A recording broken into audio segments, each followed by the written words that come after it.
I'm going to call to order. Hi, everybody. We have a little bit of a different procedure today, so I'm just going to explain that. Commissioner Kavanaugh will be attending the commission meeting virtually under California Code, Government Code, Section 54953, which is just cause. The main modification of tonight's meeting is the general public will have access to attend and or comment virtually through a Zoom. If you're watching and would like to attend via Zoom, please visit the Town of Truckee website news event for November 21st, 2023, or the Planning Commission agenda has a link also. So with that, roll call, please. Chair Claren? Here. Vice Chair Gove? Here. Commissioner Taylor? Here. Commissioner Kavanaugh? Here. Commissioner Freeman is noted absent. Pledge of Allegiance. Where's the flag? Amanda, could you lead us, please? To the flag, States of America. To the republic, for which a nation, indivisible, liberty and justice.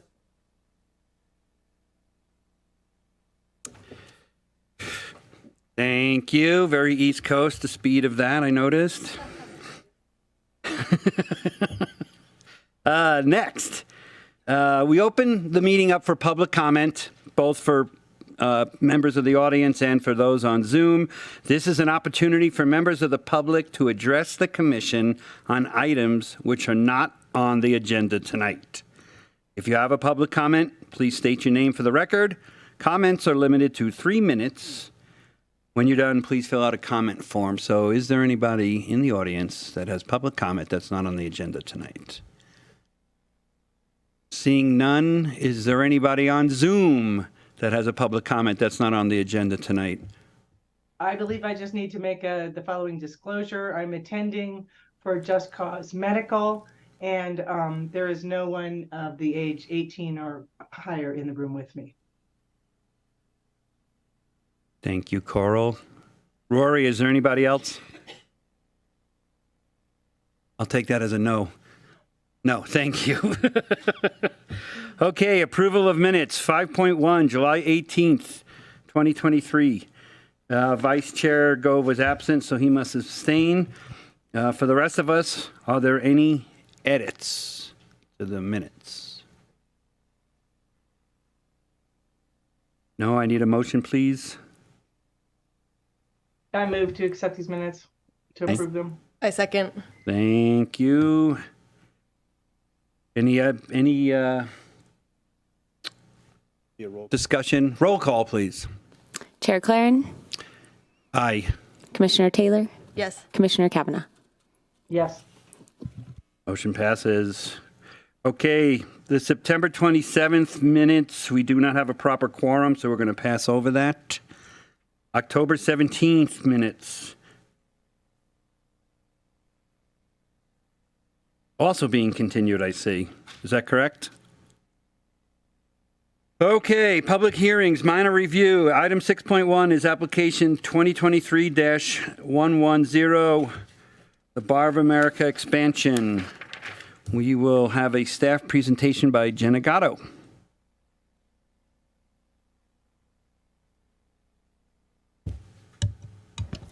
Thank you, Chair Claren.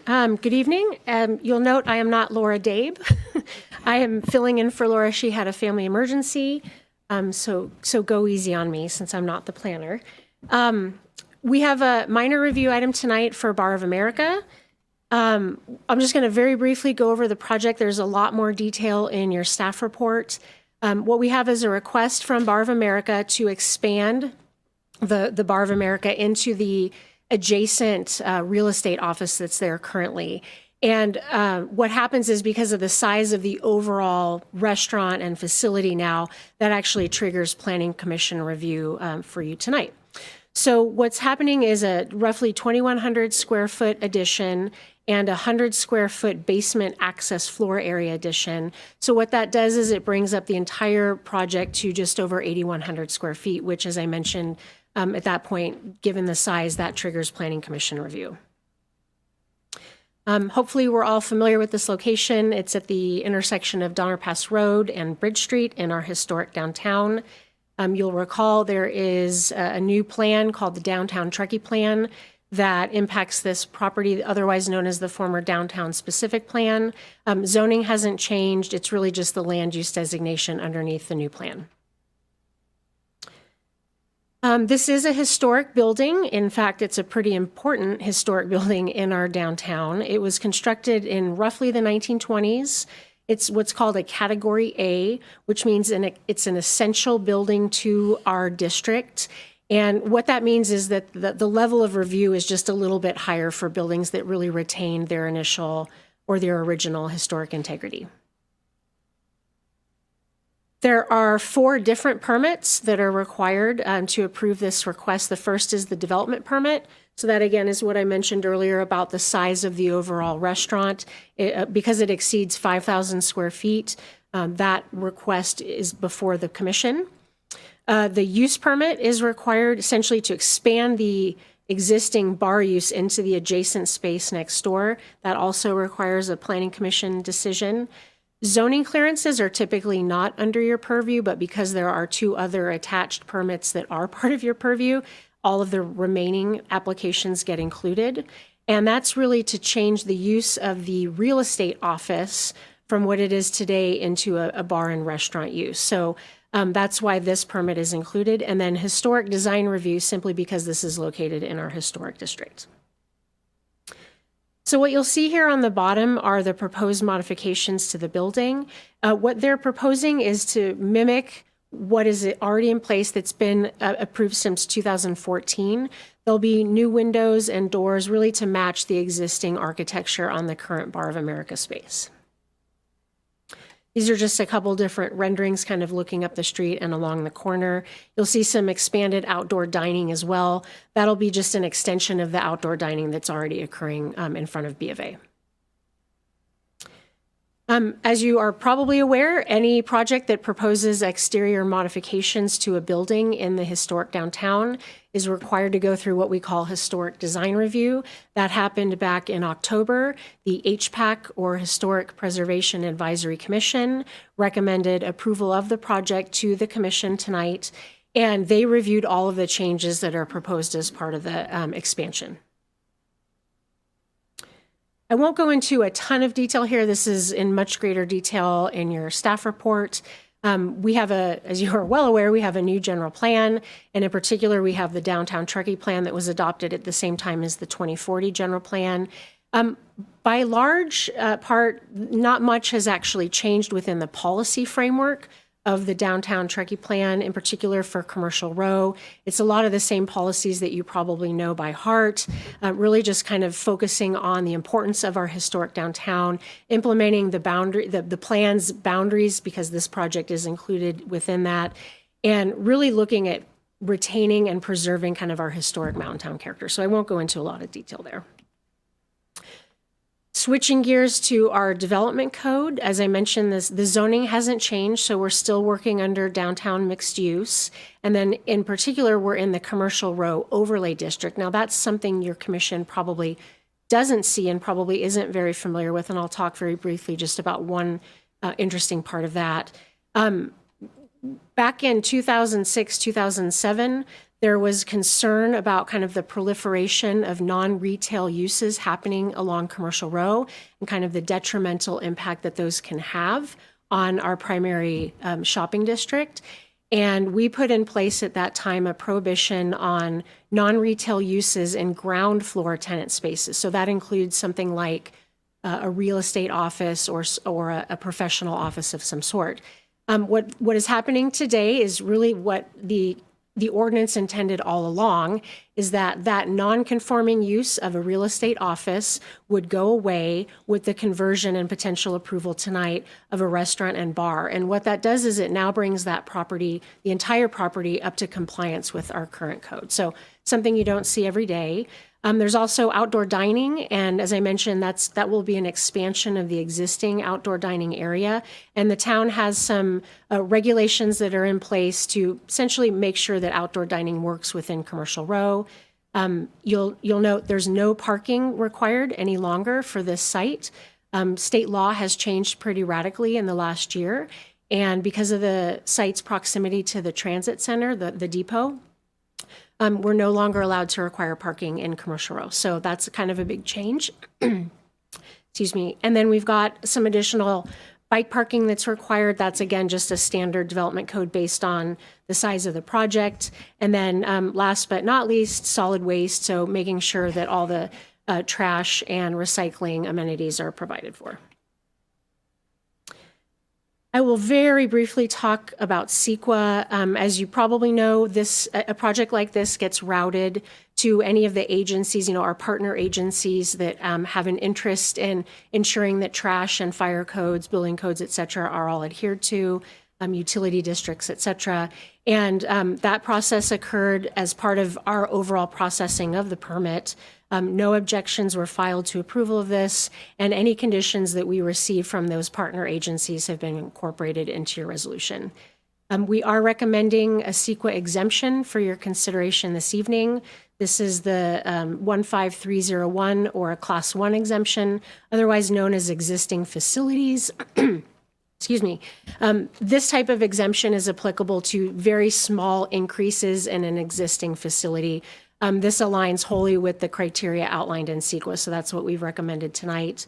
And then lastly, we do, as you are well aware, provide public notice prior to every Planning Commission project, and we have not received any comments on this application.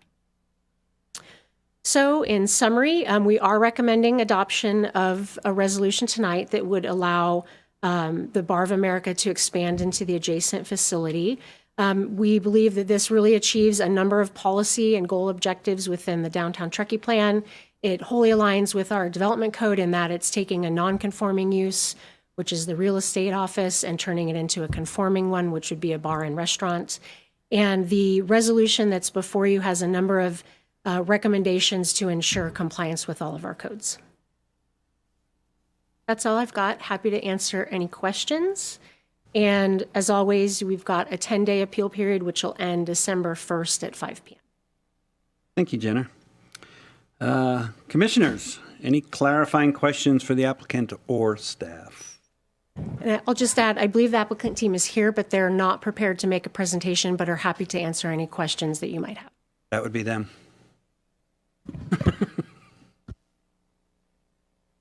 Anybody? Is this the largest restaurant in Truckee now? Or would it be if it gets approved tonight? I would direct that to the applicant team, but I suspect that it is one of the largest, if not the largest. Yeah, I'm not sure how the applicant team would know the answer to that. Oh, just certainly being in the restaurant industry, they might be more versed than we are in terms of the size of different restaurants. Which one? Yeah, that's not even in the same county. I was just curious. So to be clear on the real estate issue, the land use issues, I just want to make sure everybody understands this, that once that use goes away, it can't come back. That's correct. And you can't replace it in any other building. It could be in the second floor along any tenant space in Commercial Row, but not on the ground floor. I remember that quite well. I actually had a desk in that office for a while. Okay, we're going to open to public comment, I guess. Commissioners, there's no questions? Dave, Sammy? I mean, I don't have any project-specific questions. This looks fairly straightforward to me. I mean, same building, same use, adjacent space. I mean, it's pretty straightforward. Just out of curiosity, though, I'm curious to know how long it took from the time that you started this process to now. Can you go to the mic for us so that way the audience can hear too?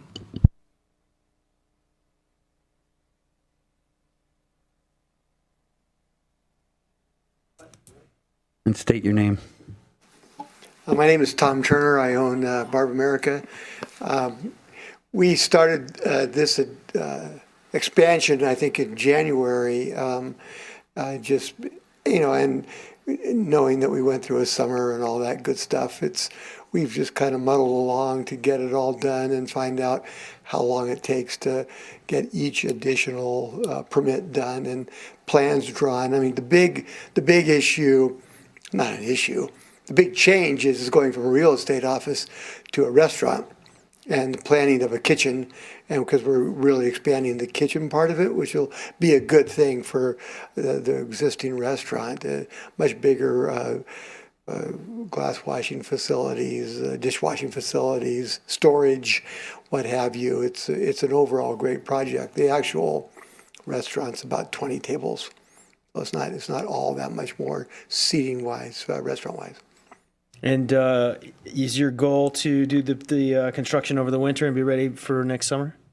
Yes, we still have to do some engineering for heating, ventilating, air conditioning, plumbing, electrical, what have you. But we'd like to get a demo permit fairly rapidly to open up the walls to see what's hidden in this old building, and know that where we're going through we can. So there is a little bit of that because I don't think Sotheby's moves out until the end of the month. Awesome. Thank you. Yeah. I'll just note the application was submitted on August 10th to the town. Awesome. Great. Thanks. Charles?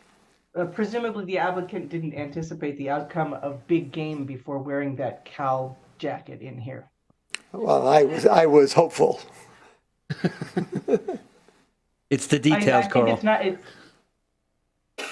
I like the fact that the HPAC has already seen this, because that would have been most of my questions on this. Yeah, it's pretty straightforward compared to what we have now. It's almost exactly the same, except we have a door in the front instead of all sliders. Sammy? None for me. Okay. Thank Thank you, you. Tom. With that, I can open up to public comment. Anybody has any comments? What? Pardon the interruption, but I'm looking at the screen. It looks like Commissioner Kavanaugh may have something she'd like to say. Yeah, just before we, Thank you. one item on this resolution, if we are moving towards this resolution, and I'll allow the next comments, of course, we want to spell Chairman Claren's name right at the signature line. I know there was a ginormous package to prepare for this meeting, and I'm really grateful for that. So, just a minor thing. You're hired. With that, I'll open up for public comment for anybody in the room that has any comments on this project. It's in front of us now. Seeing none, I'll close. Anybody on a Zoom meeting? Rory, are we getting any thumbs up? Thank you. I'll close public comment. Deliberation. I see no reason not to support this, and I don't see any amendments to make. Sammy? Yeah, it seems pretty straightforward. It does align, that ground floor use with the development code and zoning code, I think, a little bit better. The only question I guess I have is, there's no required employee housing with this expansion because it's too small. I guess this might be a clarifying question or a discussion, I'm not sure. But does the applicant provide any workforce housing as a total for its restaurant, or already seeing as done is required as part of this, but it may be now one of the largest restaurants in town? Can you go to the mic again, Tom? Sorry. You got too comfortable. I was out of sequence, so my fault. No, that's okay. We don't currently provide any workforce housing. We don't expect that we'll hire more than 3 or 4 more people actually for this project. To note, I just bought a building in Sparks that I'm going to use for employee housing, giving them a great deal so they can afford to drive up to either Truckee or the lake. But that's neither here nor there, but it does provide employee housing. Okay, thank you. Yep. Carl, any deliberation? I'd like to make a motion Pretty straightforward. to adopt Resolution 2023-16 approving the land use entitlements and CEQA exemption. I'll second that. Roll call. Chair Claren, Yes. Vice Chair Gove, Yes. Commissioner Taylor, Yes. Commissioner Kavanaugh. Yes.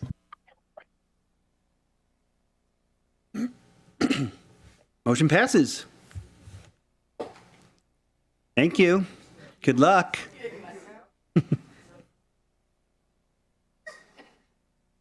I want to be there when they open the walls up. It's good stuff back there, I'm sure of it.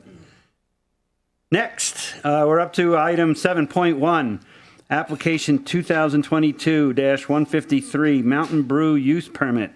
We're going to get a staff presentation from Chantel. Before that, I need to recuse myself from this agenda That's right, you item. do. So I will be stepping out of the room and be in the conference room and back. So you can let me know when you all are finished.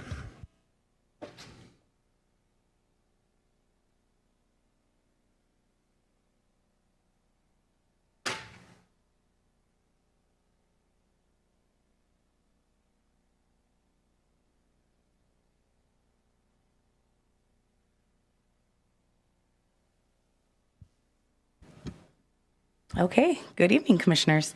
We are here with Mountain Brew Use Permit, application 2022-153, and this is item 7.1.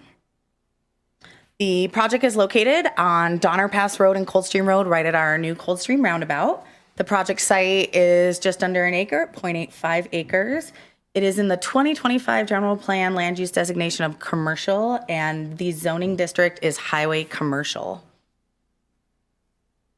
Here are some adjacent land uses. You see the project site. To the east, we have to the west, excuse me, hotel. To the east, we have a gas station, some commercial uses, and to the south, we have the Coldstream development with retail and, well, soon to be retail and currently residential. A little background on this project site. The site was the home of the Unigal gas station, first permitted by Nevada County in 1967, in existence to 2017. There was, in 2017 it closed, there were some leaking underground storage tanks and some contaminated soil. But since that time, that has all been cleaned up to the satisfaction of Lahontan. And so at that point, I believe this year a NFA was issued, which is a no further action is required. So the site is clean. Also recently, as you know, the Coldstream Roundabout went in, and as part of the Coldstream Roundabout, the culvert for Donner Creek was replaced, and that actually opened up, and it's not the brightest picture here, but if, let's see, you see this line here where the mouse is, this used to all be part of the 100-year floodplain for Donner Creek. But with the culvert replacement, the floodplain is now tight along the creek, and this property is no longer part of the floodplain. A letter of map revision by FEMA was issued, also showing that this is no longer in our floodplain, or in the Donner Creek floodplain. So the applicants are proposing to rehabilitate the existing service station building and introduce a coffee shop with drive-through and indoor and outdoor dining. The land use entitlements to do this, so basically almost everything in highway commercial requires a use permit to, have an extra look to see if it's an appropriate place for the uses. So we will need a use permit entitlement for restaurants, drive-in or with drive-through, and also for outdoor dining and seating areas. And then a zoning clearance, as Jenna mentioned, the square footage of the use determines that. So for this part, it's not a development permit because it's under 7,500 square feet. It is just under 2,000 square feet of coffee or restaurant use and less than 26,000 square feet of site disturbance. As I mentioned, the site's just under an acre. The applicant, they're basically adaptively reusing the current service station building and all the disturbed land around it. So the impervious coverage does not come anywhere near the maximum allowed. The floor area is under the floor area ratio maximum. It's at 1,728 square feet. They are proposing 22 parking spaces, which meets our code. And for snow storage, they have about 50%. This is in a snow storage area that requires 75%. The rest of the snow storage will be part of an off-haul plan, and that is part of the project and condition of approval number 31. And here are some elevations of the proposal. As you see, it's the former service station building. They are keeping, the glass door, roll-up doors, changing the siding, really kind of bringing up what is a dilapidated building into, a nice reuse of the station. And here is the floor plan. They will have grab-and-go foods and beverages available. They will have a kitchen where they'll make food. Also in the coffee shop, indoor seating, and then an outdoor seating area with bike parking. This is also on the Legacy Trail, so it's expected that there'll be a lot of pedestrian and bicycle users coming through as well as the drive-through. So as part of the commission's review, we want to know if this is consistent with the general plan. And though we have adopted this new 2040 general plan, we will be using the 2025 general plan this evening. And that is because the date a project is deemed complete, that kind of locks in the regulations at that time. So it's not a moving target if you think of it that way.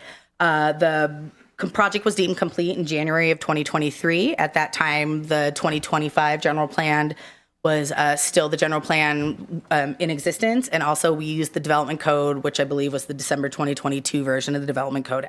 That was also in existence at the time of completeness. So we have a lot of general plan goals and policies that are consistent with the project. This is, as I mentioned, kind of an adaptive reuse of a dilapidated service station. There's another service station across the street. We're bringing kind of a retail amenity to the new residential uses in Coldstream, to trail users, to those leaving the Donner Lake area. We're kind of enhancing that connection between, the trail and the Coldstream through Donner Lake. Mixed-use centers, just basically more amenities for both visitors and residents in this area of town. And as for development code consistency, we'll be looking at the highway commercial, the CH zone district development code. You can see it in the chart. All of the standard development standards have been met: setbacks, floor area ratio, height limit, parking, snow storage, as I mentioned. We also have specific portions of the development code that we need to look at. There's an outdoor dining and seating area that provides some specific standards when you're doing outdoor dining. Those regulations, fencing, noise, ABC regulations have been met. There's a special finding which asks staff to look if whether the hours of operation make sense for the business. It's a coffee shop, so they're open early and through the evening. And if there would be any impacts to adjoining sensitive uses, and those are delineated as churches, hospitals, public or private schools, and residential areas. And there are none of those uses adjoining the property. The residential area is pretty far back. I don't believe you'd hear anyone sipping a cup of coffee in the evening from there. So staff does believe we can make that finding. And as I mentioned, Donner Creek is on the property. So that really kind of led the need for the mitigative negative declaration that we'll talk about in just a moment. But through that, we check that development code standard. There is no disturbance in the stream setback. There's also no disturbance to the riparian canopy. That's not in our code, but because of the MND, we were able to delineate that. So really staying away from any sensitive areas on their property. It's a very small project, so workforce housing, it is exempt. It's less than 3,500 square feet of floor area and less than 7 full-time employees. There is some signage. All the signage proposed is consistent with our development code. It's consistent for the size, the location, the materials, and the exterior lighting used. And then that December 2022 code has a section on drive-in and drive-through facilities. These standards are mostly looking at safety. Does the drive-through stacking go through the walkways? Is it blocking a driveway? Is the design of the drive-through make sense on, at the location? So the current design does. The drive-through aisle is set back from the driveway. There needs to be at least 5 cars for stacking and before the menu board. So that is, so the cars aren't going out into the street. There's enough room for people waiting to order. That has been addressed. And there's just a small 6-inch bobble on the menu board. It's 6 inches too high, but that can be addressed through a condition of approval and in the final plans. We have our other standard development code consistency, snow storage, parking, signage, noise, landscaping. Those are all addressed with our standard conditions of approval in the resolution. So with the recommended conditions of approval, the project is consistent with the development code.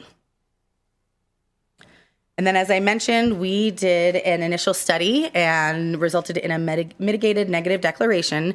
The project site had the creek and had a potential wetland, so that kind of upped our environmental review. Through that M&D, what we found were potential impacts to air quality, biological resources, cultural and tribal cultural resources, hazardous materials, and hydrology and water quality.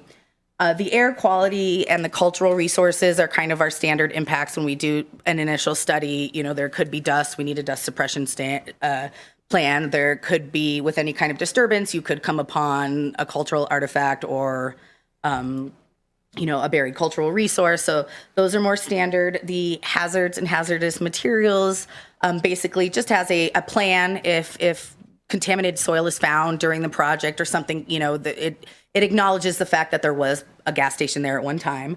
The hydrology and water quality, the riparian canopy was delineated. We had multiple hydrology reports ensuring that there was no disturbance. And so with the mitigation measures, there were no significant impacts. So that's why staff is requesting that the commission make the finding that we adopt the mitigated negative declaration. And that is the staff recommendation to adopt resolution 2023-15, adopt the mitigated negative declaration, approve the use permit, and approve the zoning clearance. As always, the Planning Commission is allowed to look at alternatives. That would be continuing the public hearing to date and time certain if there was more information needed. You could add, delete, or modify any of the conditions of approval. You could deny the project on the basis that the findings couldn't be made, or you could require additional environmental review. This project has been noticed twice, and there's been no public comment received for either notice. And the 10-day appeal period would end December 1st at 5 p.m.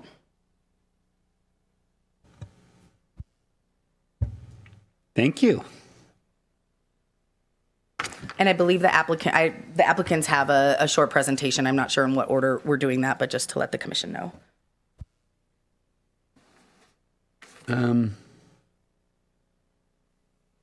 Normally we would discuss amongst ourselves and then have the applicant go, or? Yeah, I mean, you could do clarifying questions now if you want, and then have the applicant go, or you could just ask for clarifying questions after all the presentations are done. It's up to you. I'm going to ask for some now, actually. So if there are any, Coral or Sammy?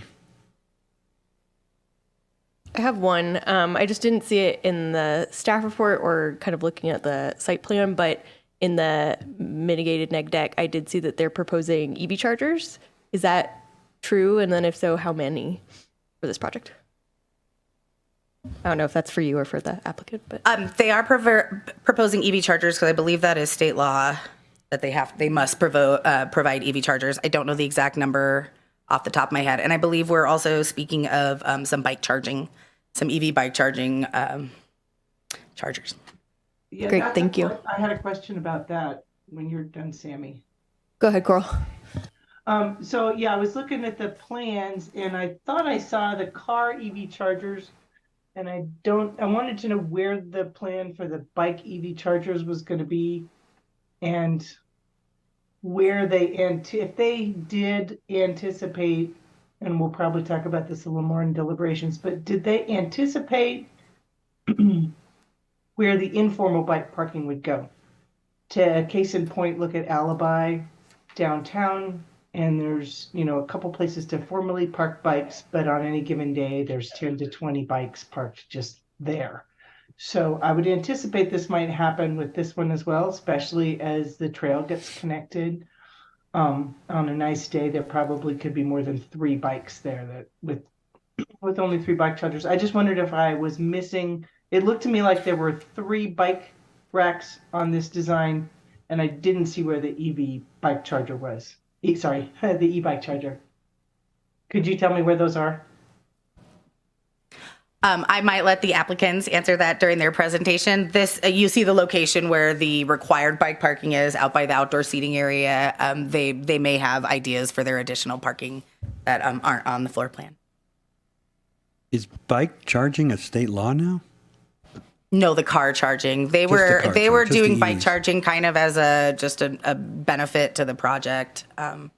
Get people to stop and charge their bikes and have a cup of coffee that you can't hear anybody sip.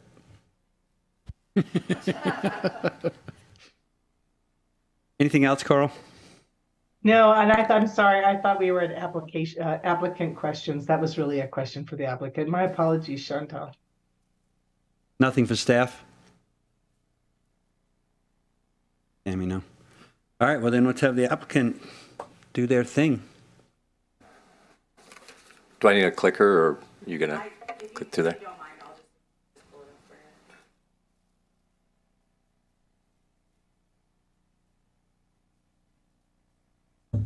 All right.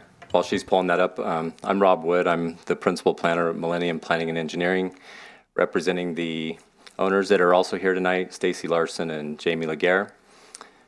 This first slide here is a pretty quick presentation, mostly pictures. This first slide here shows a rendering of what the building will look like at the entrance. Go ahead and go to the next slide. Here's the stars of the show tonight. This is Stacy and Jamie. This is at the launch of this dream project for them back in October of last year. And we're happy to be here tonight. Next slide, please.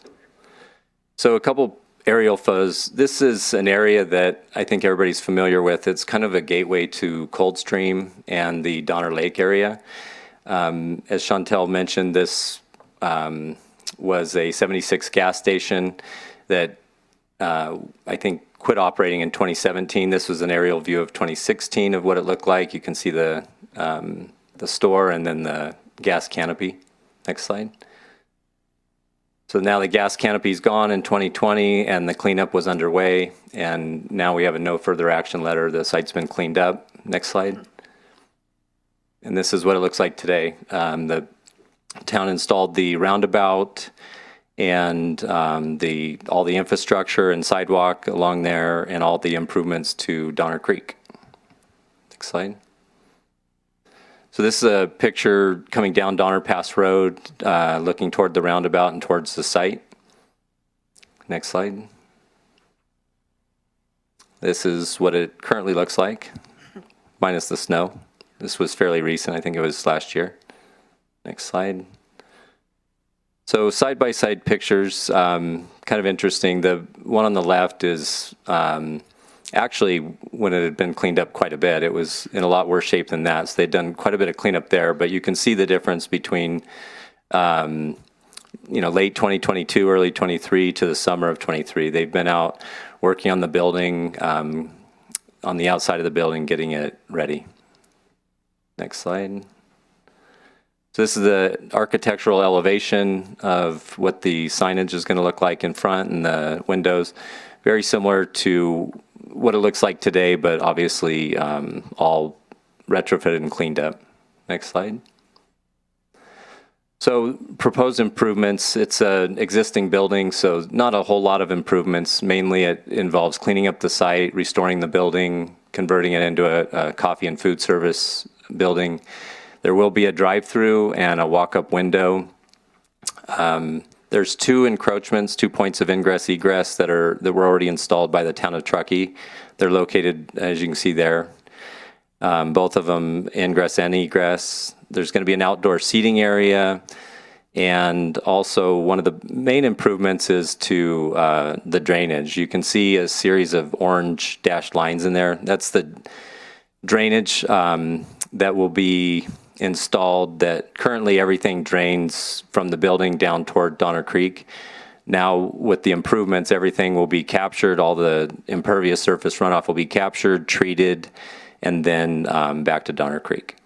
And while we're on this slide, I'll just talk about some of the questions that came up. EV charging, as we have to follow the green code, and so as of now, there's EV charging is not required, but EV charging spaces are required, and you have to provide the raceways to them.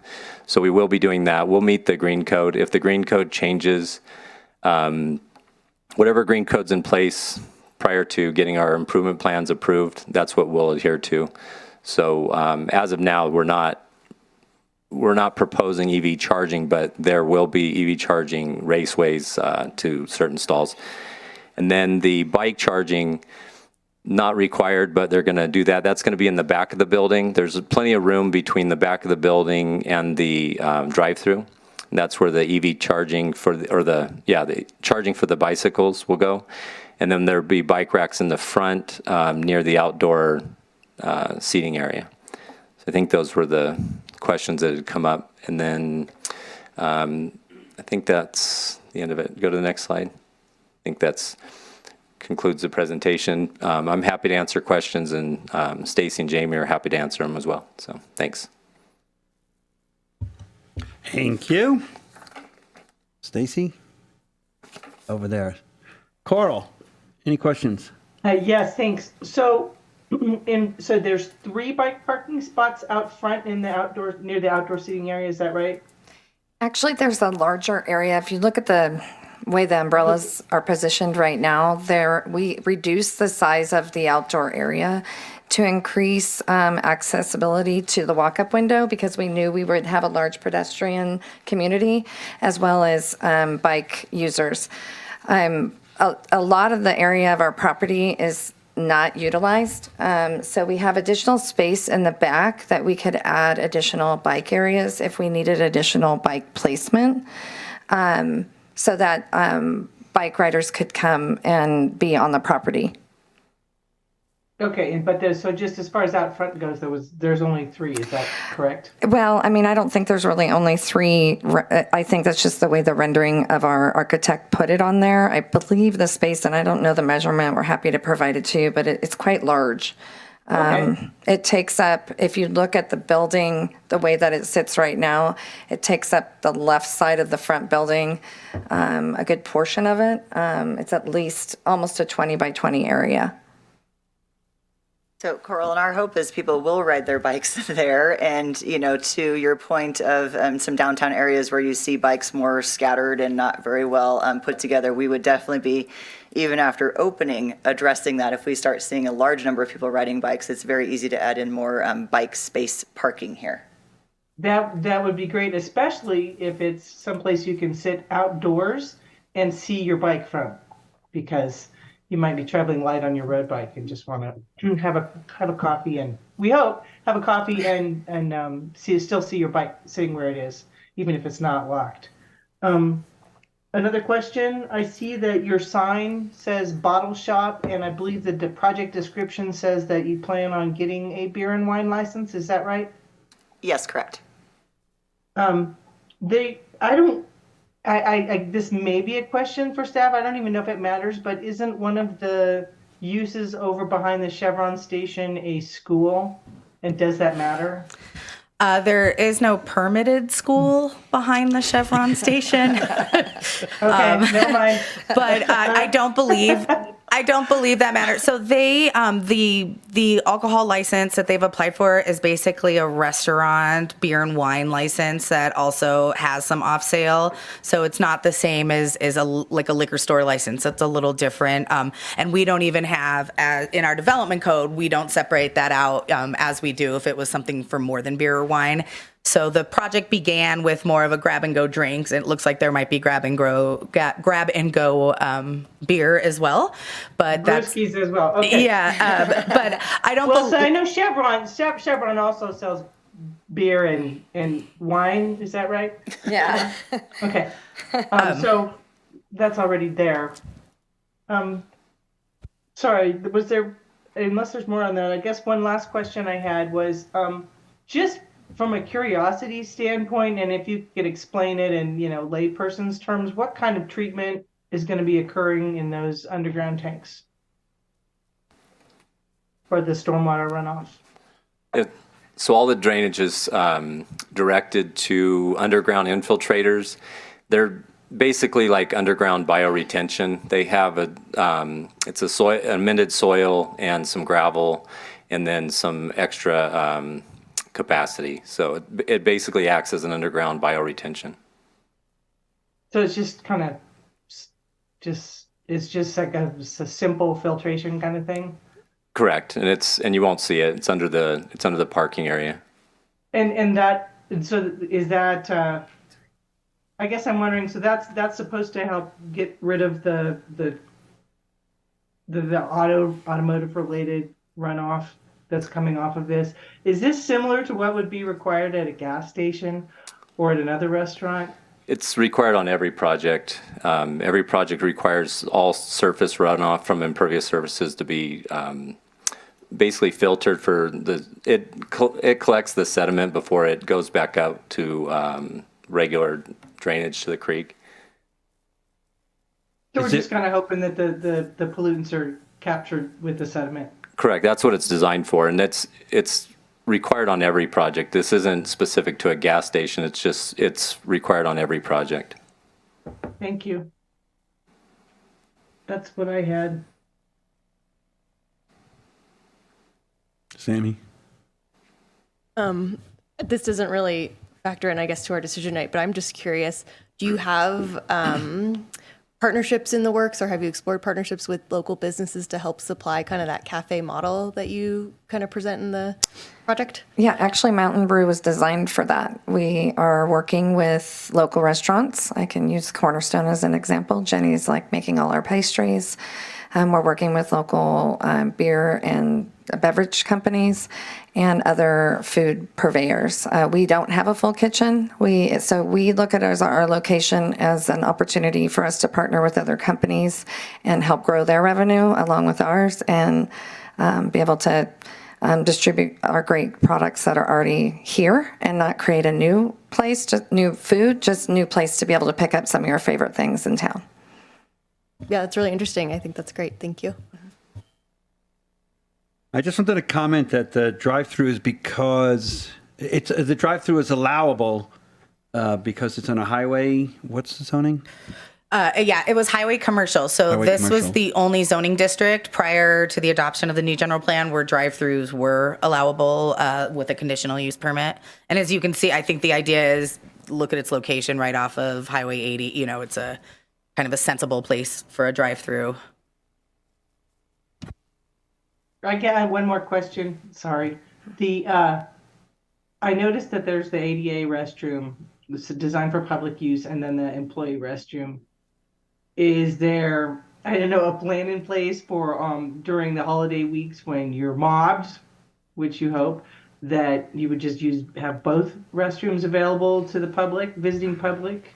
I've been in coffee shops on I-80 where they had one restroom and it was really kind of a scary scene.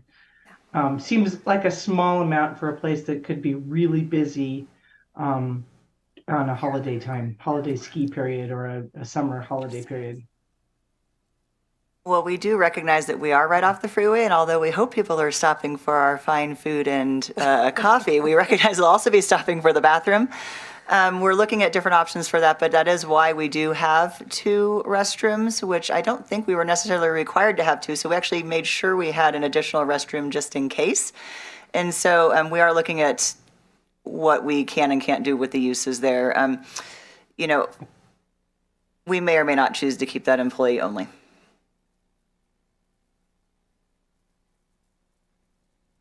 Coral, if you look at it, it's facing the public hallway, not the employee kitchen. Unless they lock it, there's no way to prevent people from having access to it. Yeah, I mean, if it's just a matter of making a policy of making sure it opens during, I just didn't know if they thought about it.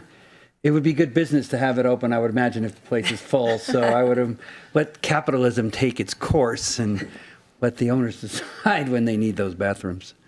Part of that was, I mean, we certainly don't want to have, you know, staff having to wait particularly in a line for the restroom. You know, we're trying to move them in and out, and, you know, they're, you know, if staff needs to go and use the restroom, we want them to be able to use it quickly and then be able to come back and return to work. And so that was part of the thought process. But as Mitch just stated, you know, we will see how business practices go while we're actually open.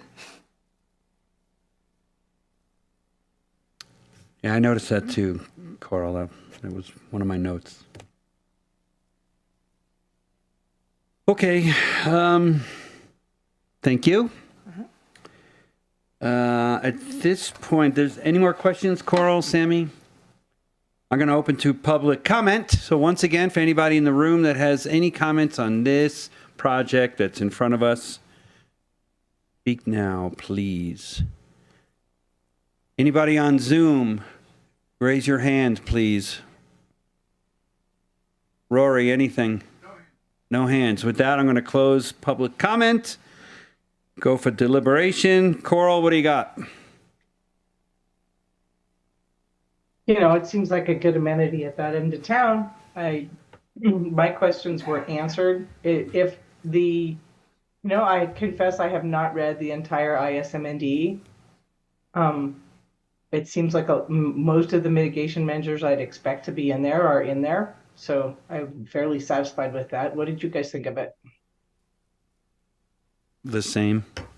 Yeah, I agree. I like that it's, repurposing an existing structure. I think that's a great use. I think it's a great way to connect, that west side of town that's kind of no man's land and floating, to give it something that's walkable from those residences and from guests at that hotel. I think it makes sense to have a coffee shop restaurant at this location. We do have a lot of coffee shops in this town. That'll probably be another welcome one. I like my coffee too. So it's nice to see a brownfield come back around. That's another real positive. Well, if there's nothing else, then do I get a motion? I move we accept the resolution with all of the conditions. So there are three, if you look on your screen, there are three parts to the motion that I need. Somebody. We adopt the mitigated neg deck, that we approve the use permit and approve the zoning clearance. I second. Any more deliberation? No. Roll call. Chair Claren? Yes. Commissioner Taylor? Yes. Commissioner Kavanaugh? Yes. Congratulations. Shall we get Dave?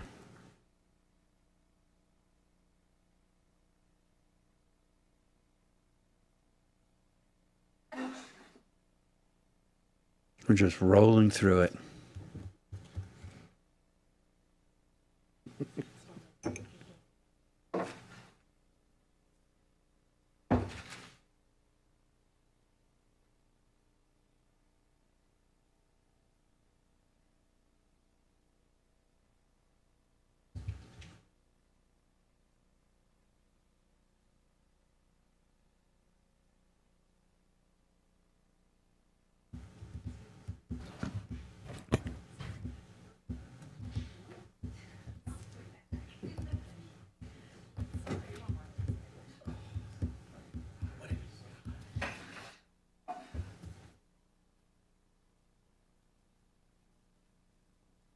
Is that a surprise? Is that a surprise?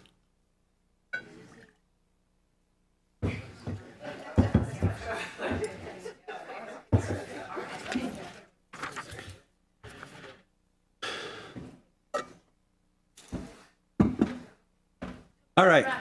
I see that. I was just going to say we'll have the audience can finish shifting around. And with that, our next item on the agenda is 7.2, application 2023-101, which is West River Street Park. I believe Jenna is going to also help Laura on this one. So thank you, Jenna, for stepping in, and have at it. Great, thank you. And again, yeah, I'm filling in for Laura. This is her project. And before I get into the main part of the presentation, I'll explain something that's a little bit unique tonight. The town of Truckee is the applicant for this project, so that's not something we see very commonly. So the planning division is processing the permits, and the applicant in this case is big picture town of Truckee. The project and the capital improvement plan project has been assigned to the engineering division. So I will point to my colleagues to the left. We've got Nola. She is the project manager for this project. And then Becky is our assistant public works director. And then where did Mike go?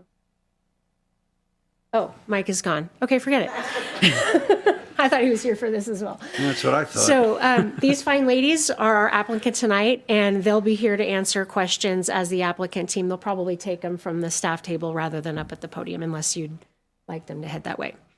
So that's how this is rolling out. Planning is actually just processing the permits, and we're giving the presentation tonight for both us and them. Thank you. Okay. So as I mentioned, this is a Town of Truckee project. A new public park on West River Street in, Coral used the word brownfield. I think this is a classic example of a brownfield. This is a site that used to be developed, contaminated in every which way possible.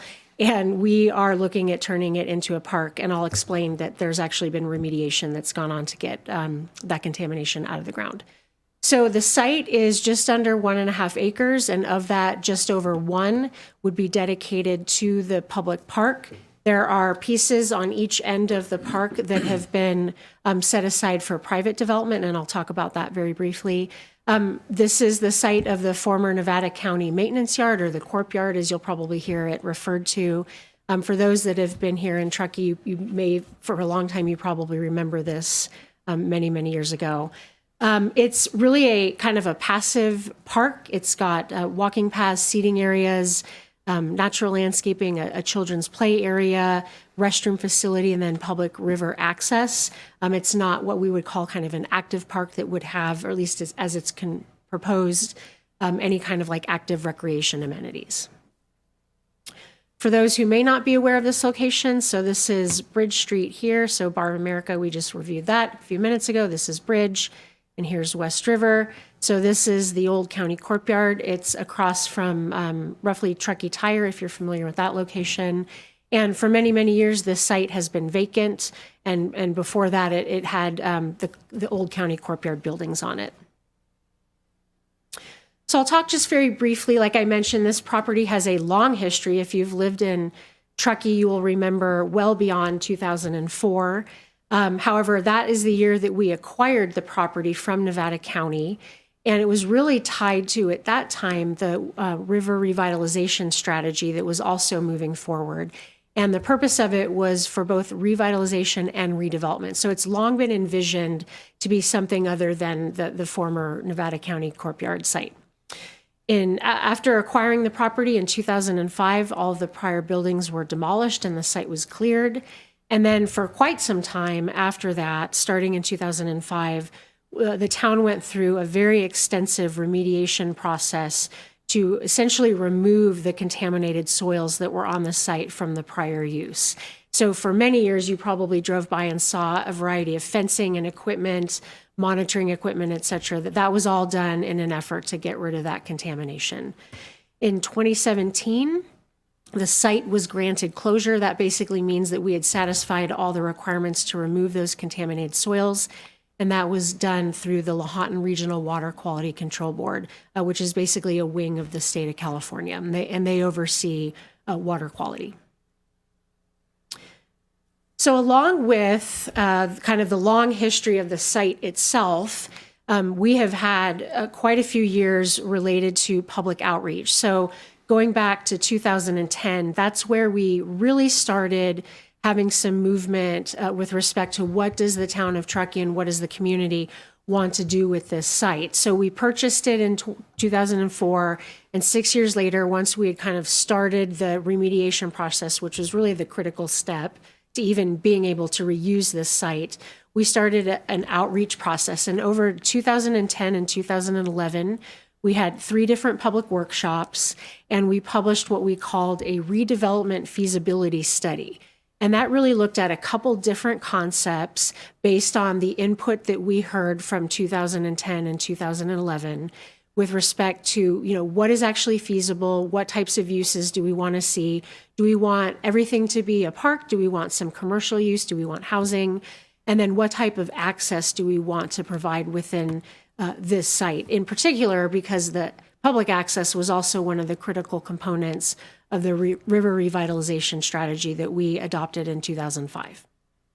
So after several years of community outreach, we published that feasibility study. And then in 2017, we had another workshop that focused primarily on river access and kind of what type of access do we want to provide. There's a number of different options that could have been contemplated. Following that year, we issued what's called an RFP, or a request for proposal, for a consultant to come in and prepare a design, since none of us are park designers at the town. And we hired Melton Design Group, and they are here, correct me if I'm wrong, they're on Zoom just like Coral is. And they're here for any questions that you've got related to park design. And then once they put together a package of design concepts in 2020, the town council, through a public hearing, approved the final park design based on community input. It went, did it go through HPAC? That I can't. Yes, it also went through HPAC review. My apologies for not adding that here. And then just recently, through kind of the last budget cycle, it's been made a priority by the town through our budgeting process that happens, and it'll be put out to bid as part of the overall implementation of the project. So what you see here, so these are all obviously graphic renderings done by the consultant team. What you're seeing here is, the Truckee River and then kind of the park as it is conceptualized in between two potential commercial buildings. What you're also seeing is the bridge that is also moving forward right now that would connect the Truckee Springs project, formerly known as Truckee Springs. It's the property purchased by the Land Trust. And then parking along West River, as you are all probably aware, West River is undergoing, I'll call it a transformation. And we've got a very robust streetscape project underway. And so this is really kind of the grand concept for what you're seeing across the river along this park project and then along West River Street as well. And I'll just note, we're not talking tonight about any of the possibilities that you're seeing as kind of the bread in this sandwich. We're just talking about the park tonight, and that's what entitlement is being requested by the town. So I think we've all probably driven past the site. This is how it looks. It's flat kind of along the street, and then as you creep closer to the river, it gets extremely steep. And that is really the result of anywhere between 8 to 19 feet of what we're calling undocumented fill that underlies most of the site. That's probably a very nice way of saying dirt that probably shouldn't be there. And this is really the existing conditions as it's been for 20 years. And what is being proposed is removal of a lot of this dirt and kind of recontouring the site back to a more natural grade. So again, this is another rendering of the views from the site. As I mentioned, it's really an infill project. It's a vacant site within our historic downtown, and at the same time, a restoration project, recognizing that there's ample opportunities, especially in this area, to fix what was done many years ago and return this back to a better riparian corridor. So it's really got kind of a twofold purpose. And what's being proposed is this is a town-initiated project, so we would design it, we would construct it, and then we would actually operate the park. And in doing so, there would be river access where I would say, sure, you could hustle down this slope and dip your toes in the river, but we would be providing formalized river access and one that is safe and more accessible. And then we would also be doing some paving and site improvements related to a variety of different park amenities. So I won't go through the whole list, but benches, trails, restroom facilities, children play area, dogway station. That's just a fact of life at this point. And then some signage and seating walls and recycling and trash. So this might be a little bit hard to see, but this, rather than what you saw previously, so this is a graphic depiction of the way the park would look. This is the actual civil plans that were reviewed by the planning division. So this shows all the actual improvements that would occur. And again, these buildings to the left and right are not part of the current proposal. So what you see are, gathering areas, seating areas, access down to the river, lots of new landscaping, trails or pathway. I won't say a trail, a pathway that kind of runs through the middle of the site. And then these are just some depictions of what some of the amenities will look like. As far as I understand, this is the actual restroom that has been designed. This does comply with the town's requirements for restrooms. I don't believe these are the colors. Okay, these would be black. We typically don't get that excited about vibrant colors in our historic downtown. And then we've got some different amenities as well that would be installed within the park. So this actually has 3 different permits that the town of Truckee is requesting from the town of Truckee Planning Commission. We talked about this earlier, a development permit. This is again tied to the amount of disturbance in this case proposed, which for the park is greater than 26,000 square feet. So that requires a planning commission approval. A use permit is required in this zone district to allow a park and playground. So that's under your purview as well. And then a sign plan. So as I mentioned, there's a monument sign that is proposed as part of the park design, and that requires a permit as well.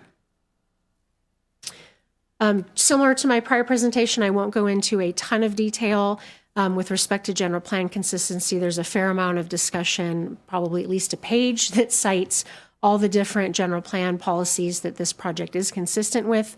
What I will say is that this has long been envisioned as a revitalized site within the town. There's long been community and council interest in establishing a public park in this location. And the staff report kind of walks its way through all the different goals and policies that this project complies with. We are subject to the 2040 general plan because this project was submitted, I think, in the fall or late summer.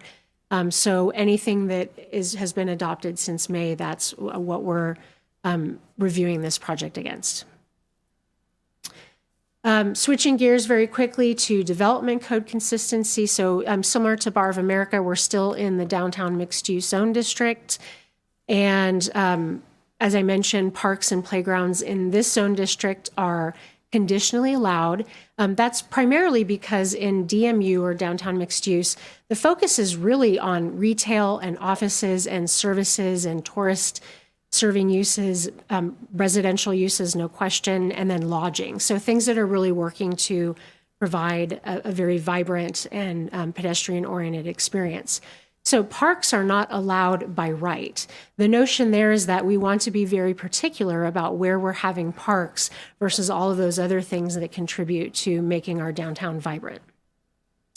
There are a number of different standards at play here. The staff report goes into a lot of detail about all the different codes that apply. I won't go into that unless you've got questions. But overall, with the recommended modifications that are part of your resolution, things related to kind of the height of light fixtures, we've basically made some tweaks to some of the features of the park so that the project will comply.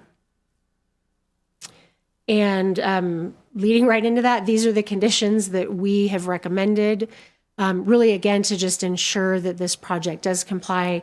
So making sure it complies with our solid waste requirements. The light fixtures were a little bit too tall.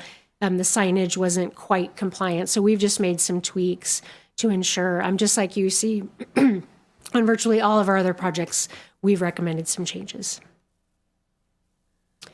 And I realize there's a lot of text on this slide. What the gist of this is saying is that we do have a recommendation for a CEQA exemption for you tonight. This is under section 15183. This basically means that it's consistent with a community plan or a general plan and or the zoning, and that when you have that type of a scenario, you're able to streamline off of a prior CEQA document. And in this case, that would be the EIR that was certified back in May of this year by the town council. So you're not going to see any recommended mitigation measures or anything because we've determined that this can be deemed exempt, and that's our recommendation for you tonight. We have received 5 public comments as of about 20 minutes ago.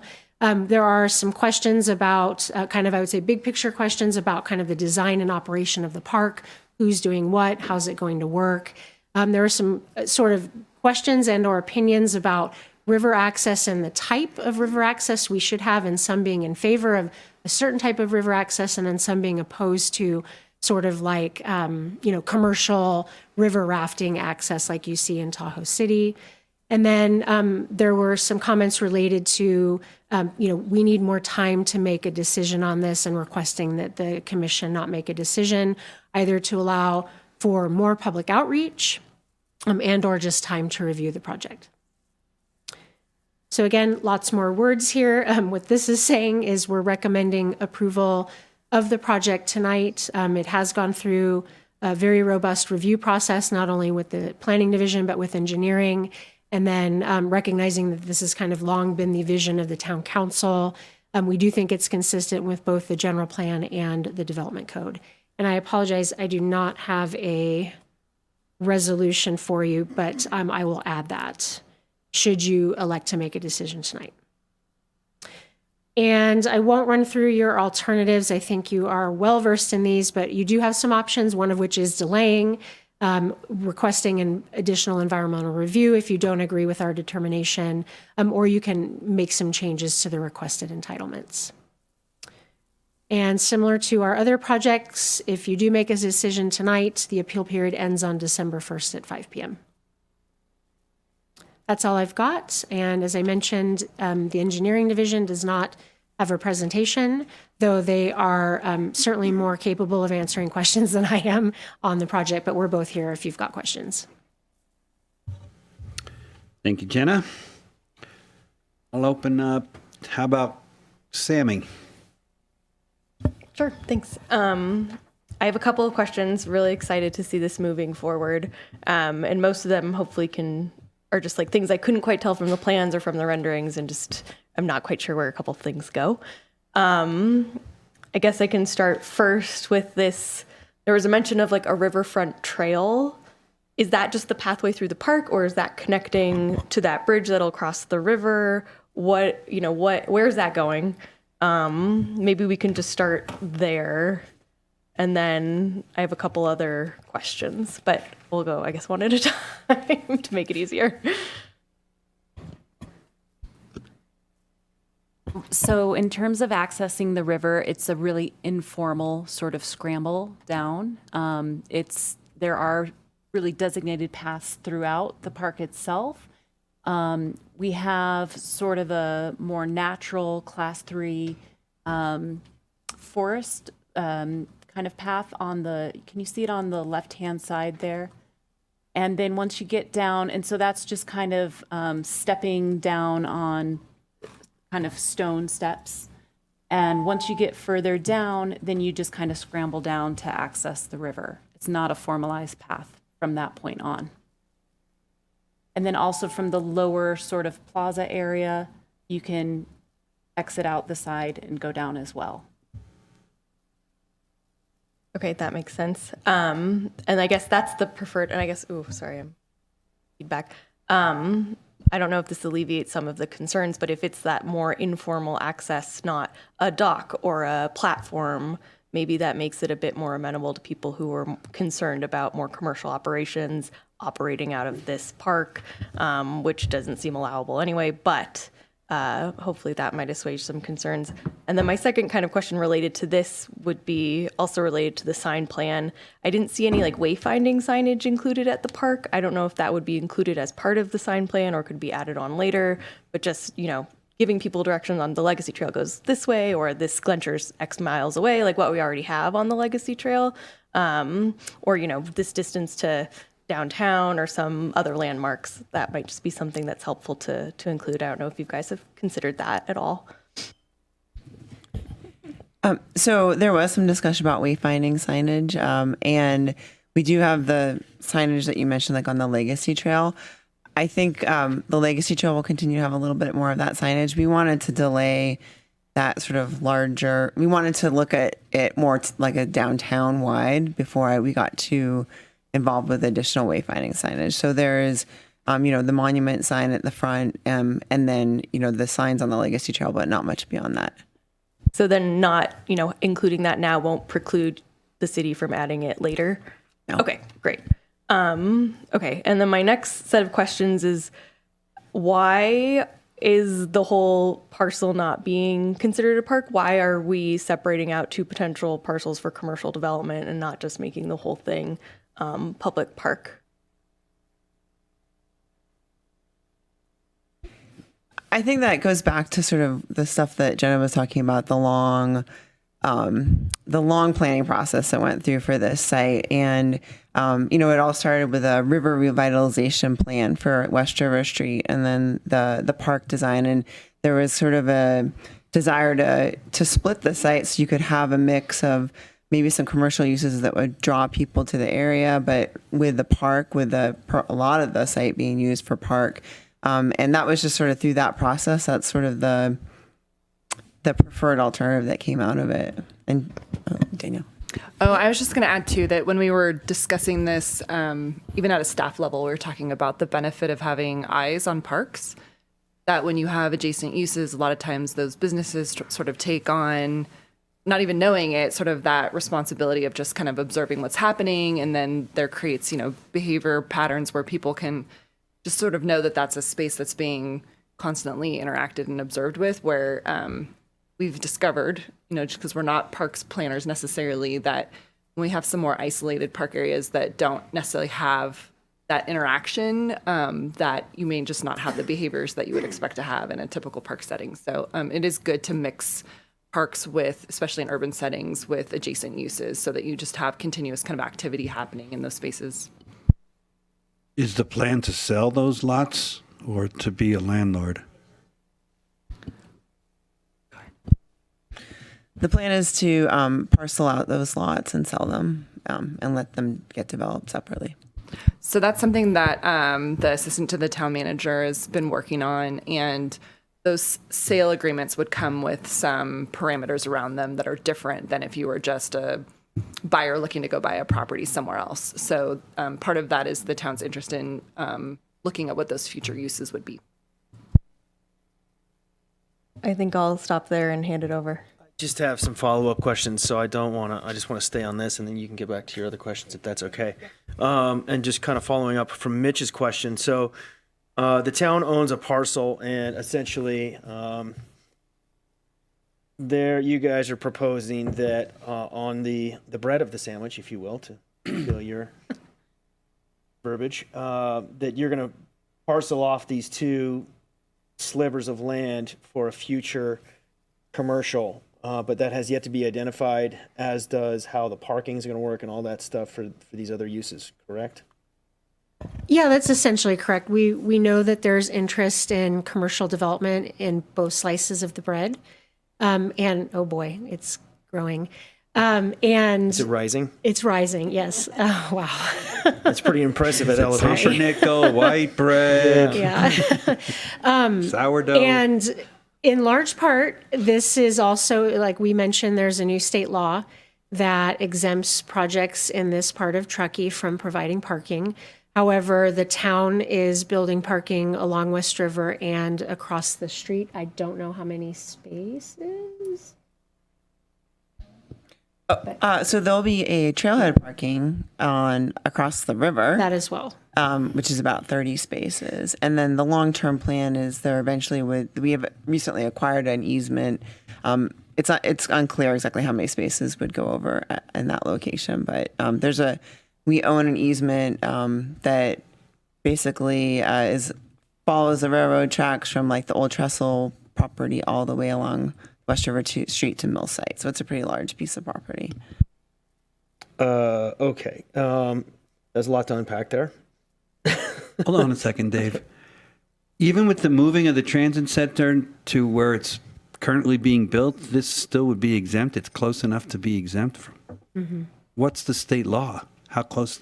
How close? There's a bill called AB 2097. Mm-hmm. So as long as the depot stays where it is and it functions as a depot, they're exempt. Anyone within half a mile radius of the depot is exempt from providing parking. The depot's moving now, isn't it? But it's currently here today. So if these buildings get sold tomorrow when the depot moves, then these would be affected by parking.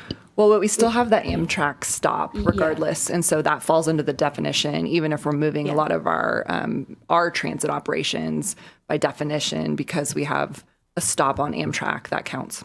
So there would essentially be two potential sites that could trigger this law. And the law's changed over the past couple of years. It's actually gotten more aggressive.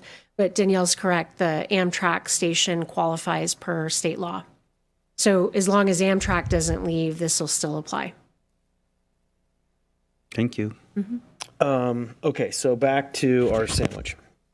So the town's decided to sell the bread and keep the meat in the middle, on the assumption that because we're close to an Amtrak station, we can sell these two pieces of dirt on either side to a commercial entity that is unknown, and they're willing to buy and develop these properties with no parking spaces.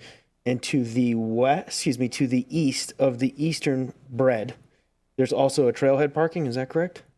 There is trailhead parking toward the south, and there is parking along West River and parking on the north side of West River that Becky mentioned that the town will be building as well. So there will be parking provided. I don't think we have a final number at this point. It sounds like the easement is still being finalized, or at least the parking configuration. And I would say the decision to sell the bread, both sides, was made in advance of that state law being in effect. So back then, the interested developers were looking at providing parking either in Who that were the easement or. interested developers? I don't know the exact names of the LLCs. I mean, so maybe just anecdotally, it doesn't. We don't need the exact names. Are those said developers still interested? As far as I know. Yes. So what the town did too is an RFP process when we were in the initial planning phases for the park itself. And part of that RFP process was having interested developers do proposals, knowing that we wanted a park component, but we weren't set on the exact design or configuration of the park. And so those discussions also helped shape the park design, sort of what's the town's expectation of how much development potential could fit here in combination with the park, and then also sort of their interest in building out the site too. And those are the same, we only got two developers, and they're the same developers. And do those developers already own pieces of land in town? Yes. Yes. Okay. That's I just have one kind of follow-up question to that. Can you share some of what the parameters around that commercial development might be, if you know them? What do you mean by parameters? So you said that maybe there would be some more restrictions or just more guidance for development in those two parcels versus just what would be allowed normally. I mean, so that's under, this isn't to the town manager, Hillary Hobbs, and she hasn't finalized those agreements yet.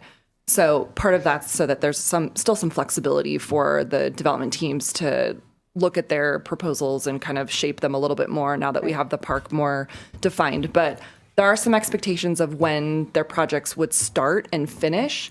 And then also we're looking at limiting certain uses that we think that wouldn't necessarily work in this location, like probably don't want a school, or, you know, obviously we're not going to allow for industrials, things like that. But there are things that we also haven't totally fleshed out yet, like if the workforce housing would be constructed as part of these projects, or if they're small enough that they would be either exempt or have alternatives that we would consider as part of that. So it's been a long process of a lot of moving parts. So, you know, you have in front of you sort of planning and engineering, but there are other aspects of the town, both in economic development and just trying to figure out what's the most beneficial use of this site. That includes all of the public comments that we've heard since we started talking about it, what's actually feasible from a developer's perspective, and then what we think would work for them to move forward with the project on this site, because it's really not intended at this point to be a standalone park with nothing else to kind of surround it. And I will just add that what you're seeing on each slice of bread is, I can't help myself, is these are sort of placeholder boxes, for lack of a better word. These are not the projects. We don't know actually what the projects look like at this time. They're not. I'm just looking at the site plan. Right. They're not fully conceptualized. So we have just buildings here to kind of reflect that there would be, development on each end of the park. And I think there's some expectation too that, if we have projects that come forward, that their designs may also trigger some additional thought about the configuration of the park space too. That, we didn't fully plan out like every aspect of lighting or how those spaces would interact. And so those are things in the future that we can go back and revisit if we think it makes sense that, they've configured an outdoor space a certain way, or that the flow through the park area in between the buildings needs to be re-looked at. We would want to do that. Is the town currently negotiating? Yes. Yes. Thank you. That's reassuring to know that it's kind of being looked at comprehensively and not just the piecemeal of the park versus whatever comes next. So thank you. Is there a contingency plan if those developers decide that they don't want to do it? There's we have a Melton Design Group has put together sort of a very kind of pared down what to do with those sections of land to just sort of make them tie into the park. So in the short term and then in the long term. But other than that, we're just sort of relying on the sites developing. But we are in process and negotiations on that. So. And if either of them backed out and just decided that they didn't want to pursue a project anymore, the town council could come back and say, we'll do another RFP to solicit additional developer interest. What if they buy the property and then decide not to build on it? That's worked out with the purchase and sale agreement. There'll be certain terms and milestones that need to get met. And so the property, for example, might not actually become, the permits need to get built before the property is actually transferred. Are there LOIs in place to support that purchase and sale agreement? It still hasn't been developed. But, I see what you're saying, to make sure. I don't think it's as formalized as an LOI. I think that there's just a mutual understanding that both are still interested, and there's been some financial performance done that have been provided to the town that are actually not public. So we do have some sense of where each developer is with their concepts. Could I just clarify one thing on the parking too? So the trailhead parking is being built as part of the Legacy Trail, but I'm just kind of mentioning that because it is accessible. The park itself is building 6 spaces along the frontage. That's what's getting done as part of this project. We've been working on a streetscape project on West River Street to make everything. We're spending a lot of time and money trying to make things accessible from walking and biking.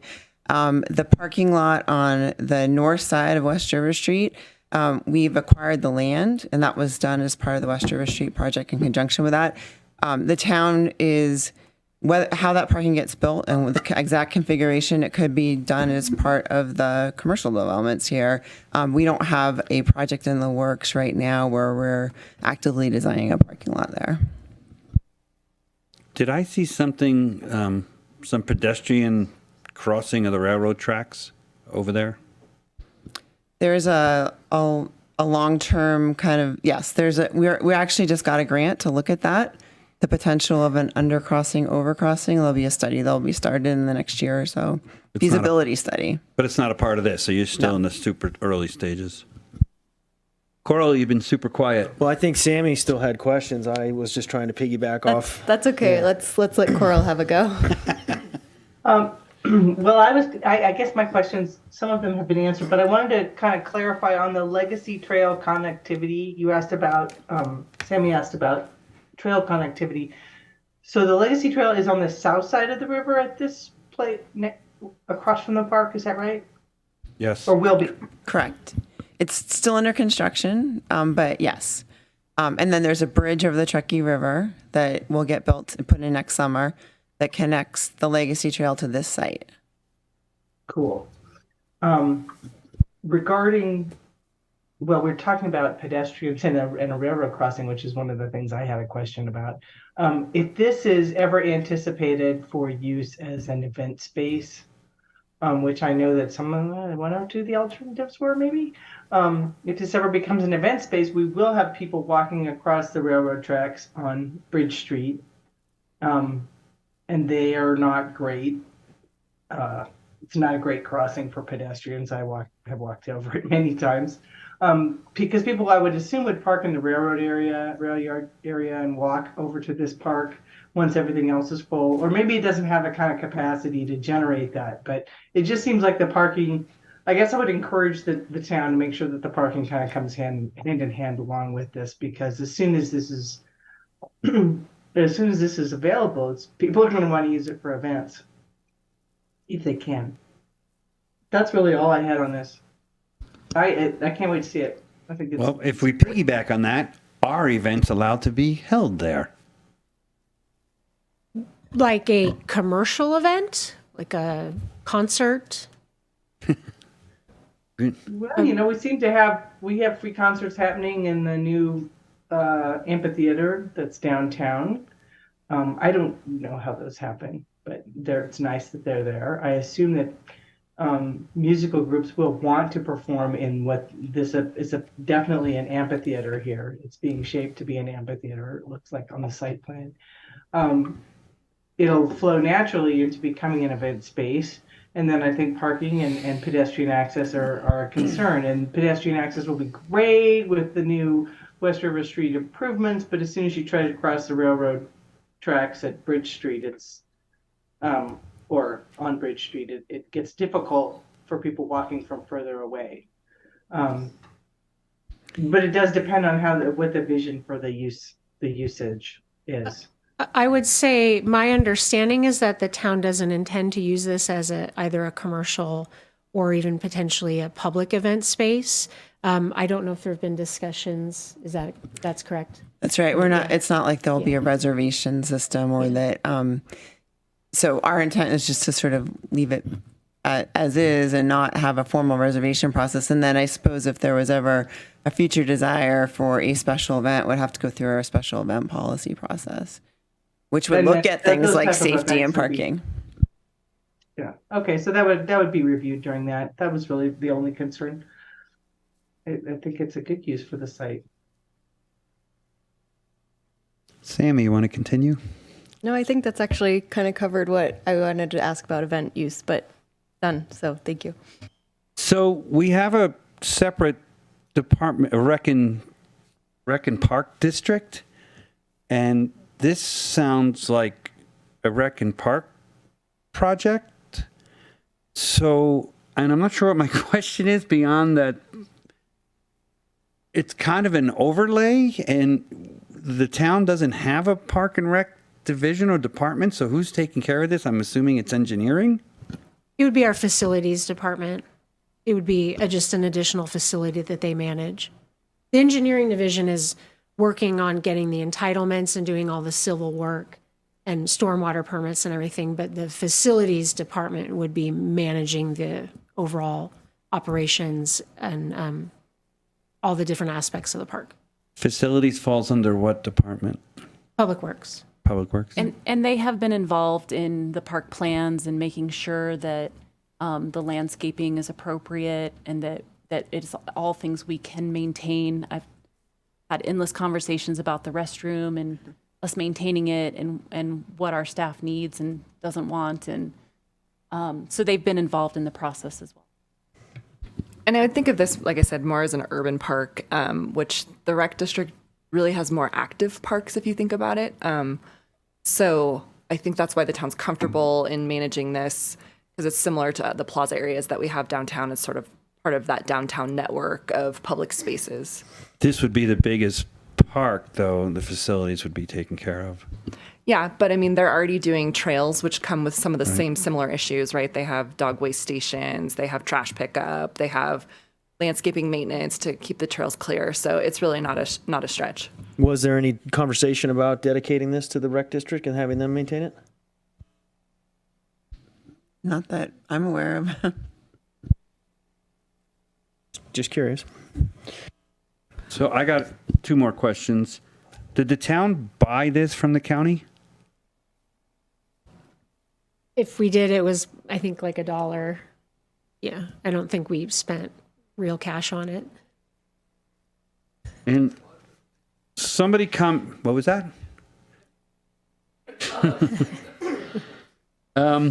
The monument sign, did I see that anywhere? Because I know it's commented in one of the letters, and I don't remember seeing it.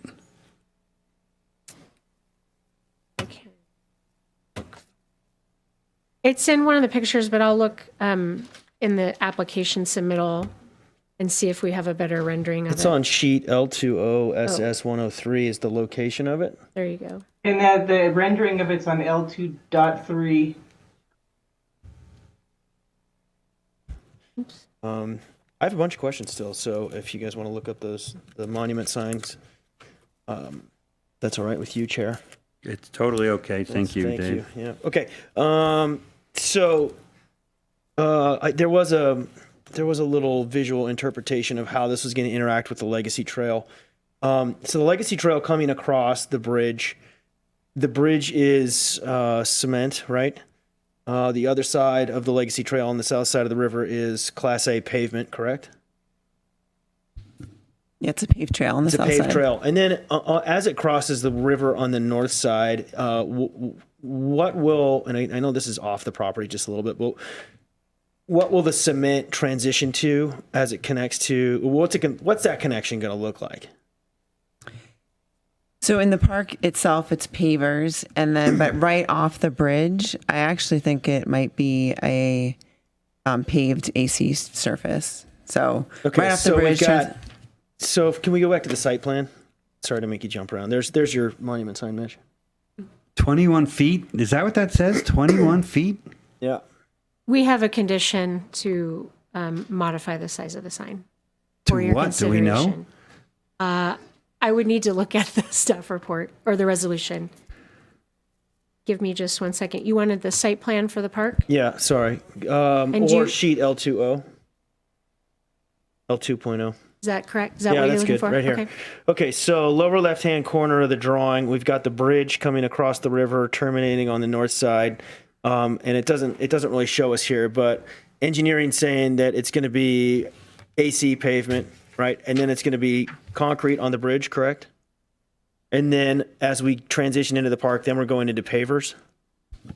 Correct. Okay.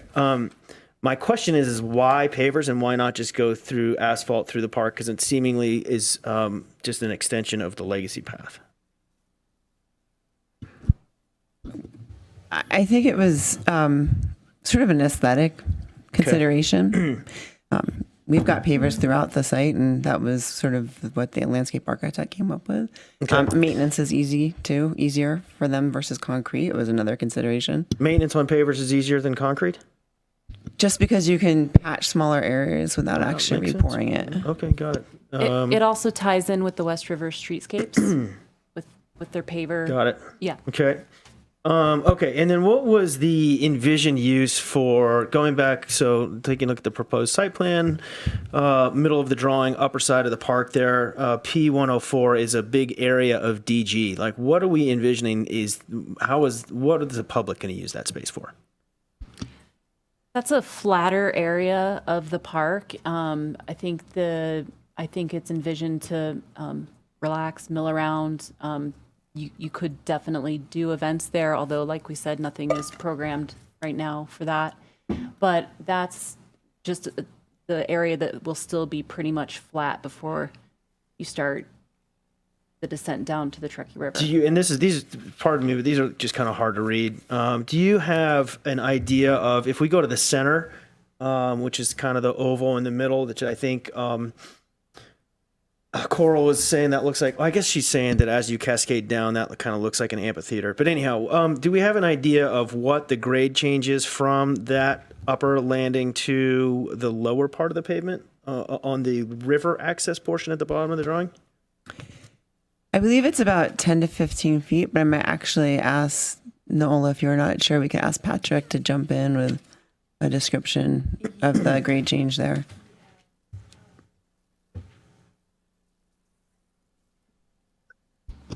Yeah, It does this is get- Patrick, go ahead. if you need me. Sure. I guess so. Where I'm going with this is like, it was there. I'm seeing a bunch of railing detail in there, and I was wondering if there's a way to just butter the grade a little bit to get rid of that railing structure, and then also same with down on the river access. Probably a little bit more necessary down on the river access, but was wondering if that was taken into consideration. Yeah, so the rail is there for a couple reasons. I'll look at the upper area where there's that overlook. There is a nice rendering of this site from the street that may help. So the upper area, we have, like Noel was saying, kind of a flat area. That's a gathering space. People can mill about. There are tables, so people can bring their own amenities to either eat or drink, or bring them from elsewhere in town for a picnic, right? The food that they could bring. Right where it drops off from that overlook, we went very steep at 2-to-1, and then it gradates to like a 4-to-1 and an 8-to-1, and almost flat as you kind of enter that lower plaza area that is next to the river. So you have this bowl effect that gets more gradual as you get down there. The railing up top, we believe, is necessary so people, one, don't trample some of that vegetation. There is a restoration on the upland side and also on the river side. So we want that vegetation to mature and not be trampled. So we're kind of directing people a little bit. And then it's a place to lean on the rail and to hang out. On the lower trail, these pathways are all ADA accessible, by the way, except for that access to the river. The lower trail has, again, a drop off that is fairly steep down to the river, and there's vegetation we're restoring through a grant, and we need to maintain that vegetation in a safe manner and also allow access. So we have that edge that drops off. So it's kind of a railing that you have, and it's mimicking what's going on the bridge. You could eliminate it, but I think the safety factor, we've talked about that extensively with Greg Melton, the principal, and also with the town. We think it's needed for safety. Okay, and then while I've got you, jumping over to the landscaping, planting. Hang on. Patrick, how much material are you planning on moving or removing from this site? Yeah, the export of soil, I think we're around 1,800 yards, and this is to get the park back to close to where it may have been naturally. You know, this was filled in, flattened, and it wasn't thought of as a site such as this. It was just like, here's a place to put a courtyard. So we're trying to restore that edge condition that's more realistic, and that can also incur floods and natural regeneration of plant material down at the river edge for a more natural feel. Is that including the building sites for the 2 slices of bread? We are grading those paths, but if there's over excavation for footings and all that, it's not part of that number I just gave you. Right, but so the buildings will be sitting on those similar slopes to the park itself, to the meet? No, they're actually graded paths that slope gradually so that we have, decent runoff. Those paths would probably be re-engineered when commercial development or any building would be built there. Okay, so we did, sorry to interrupt, we did look at what a potential finished floor elevation would be from the street. So it's not that these were done in a vacuum. So, if there was a finished floor and how you would enter the building from the street, and also Millside, which slopes down. So that was thought of, and we worked to get those grades correct. Okay, so back to the planting, just a quick question on the native blend grass, the mow-free mix. Just out of curiosity, how tall does that get? If it's supposed to be a mow-free, low maintenance, but pedestrian accessible, correct? It is, and we worked through the town's concerns about that. And so this blend is a tri-blend of native, so California native bunch grasses. One of those, of the 3, is more of a running grass. So the other 2 will bunch, and the running grass can actually fill voids if you have wear or they just naturally die back in certain areas. So that makes the tri-blend a little stronger for use. The town also wanted to have the opportunity to mow this, and so this can be mowed to maintain a nice 4-inch height. It can be left to grow in areas that maybe you want a little taller. Think of like the rough in a golf course, right? And so we worked with a company that engineered this, if there's a similar product that can also be specified, but the spec was given to us. We have several examples in the performance. This has been developed to be self-regenerating. Thank you very much. Question for engineering. In the however many feet Jenna mentioned of the undocumented fill, do we know that that is all clean at this point, or are we anticipating some challenges with that? I believe it's clean, though, as with any location in Truckee, we may stumble upon a surprise. It's between 8 and 19 feet of soil that was sort of unknown origin and what's in it. But as far as I understand, it's been fully remediated. We do have I said NOLA just draft. We have a soil management plan that goes with the site. So all the material that gets pulled out, there's a strategy in place approved by Nevada County Environmental Health testing, and then characterizing it and then determining how it gets reused. So fitting that Nevada County is going to manage it at this point.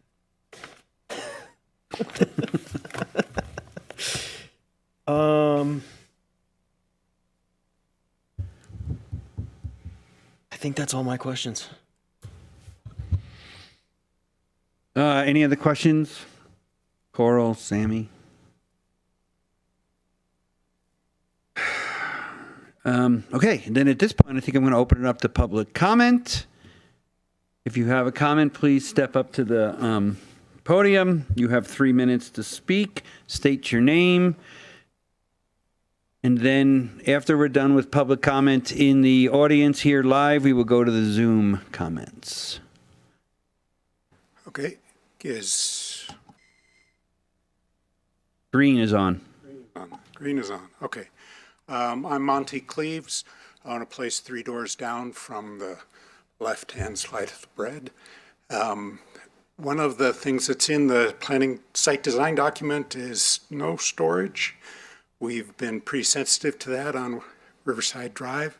There's not a lot of room there, and currently that left slice of bread is where all the snow is stored from Riverside Drive, and where those cars are parked in the front is where snow is stored for West River Street.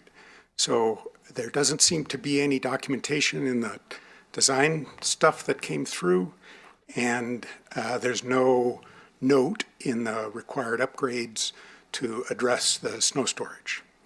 So that's my first point.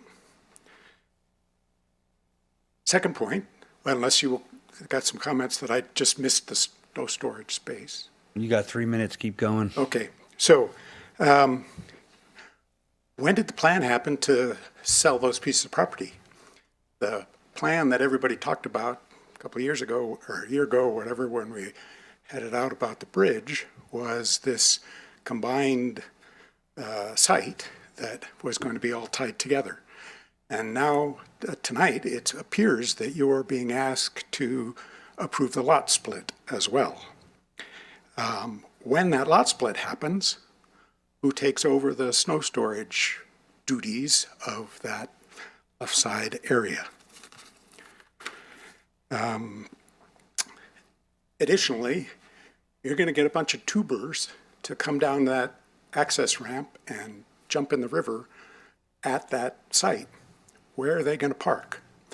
They're probably the biggest users of the park, and those 6 spaces in the front aren't going to be enough. And I think it's pretty frustrating being a property owner here to again see the plan for the park shown in these documents that's 3 years old. The bridge, main bridge, is shown in the wrong spot. It shows a bridge over the railroad tracks. It doesn't show the parking in the along the Legacy Trail. It's deceptive when there's a short time to decide on what's happening and you have the wrong materials in front of you. So I think there's, that's another issue. Time's up. Thanks. Thank you. Next. State your name, please. Curtis Cook. I'm on Riverside Drive. According to your plan here, it says 2 parcels located on the east and west side are intended to be sold. We both, or at least majority of the town knows they've already been sold to former town employees. 1, the people that own Truckee Winery, and 2, the people who own 50/50 Brewery, who have been granted permission to go and extend their buildings into the park plan, which you see there on the left and right side. So I want to know why those weren't marketed to the public. I want to know why this site isn't being used for workforce housing or affordable housing. And 2, you're going to need some better engineering reports. Has a phase 2 been done? Where are the reports from the Lahontan Water Board and their clearance on the project? 2 is, given the amount of traffic that goes by on West River, you're going to need a CEQA report. I'd like to see copies of that when that gets done. And overall, are there any grants? Are you guys going to do anything to offset this project, given the amount of traffic that's now going to be going down Riverside Drive? And to Monty's point, where's the snow going to go? And 2, you have, or 3, you have people who purchased the 5 historic old worker buildings, the green things at the intersection, who have been having, based on what they've told everybody around them, terrible time dealing with the city, getting permits and approvals to make those nicer, to be able to provide housing for people. Are you guys going to offer them any grants or work with them to kind of offset this, to help them get their projects done, as well as the 2 dilapidated projects that are sitting vacant on West River Street? And then the other aspect is, who's going to police the homelessness when you build this new park and everybody now has access to the river and they have a free camping site and parking is going to be an issue, and who's going to police it? That's another aspect of it. So, thank you. Thank you.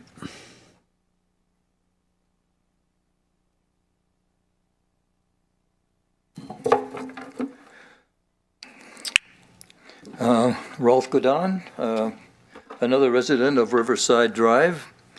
I think overall, I've been involved with the conversations and meetings on this over the years, and certainly the idea of the park I think is great, and the overall concept is great, and I think tonight has more than exemplified the myriads of unanswered questions and in all aspects of this development that need to be addressed before anything can move forward. The public meetings are all years old. As somebody else said, there's been a lot that's happened since then. The current renderings have not been publicly vetted, and though they don't represent, or we don't know that they represent, the current community views. I submitted a comment letter which raises a lot of questions, and I don't want to go into all those and assume you've read them. Other people have also submitted letters with similar questions as well as others. It was indicated that you sent out notices for everyone within 500 feet, which I believe I qualify for as a resident there.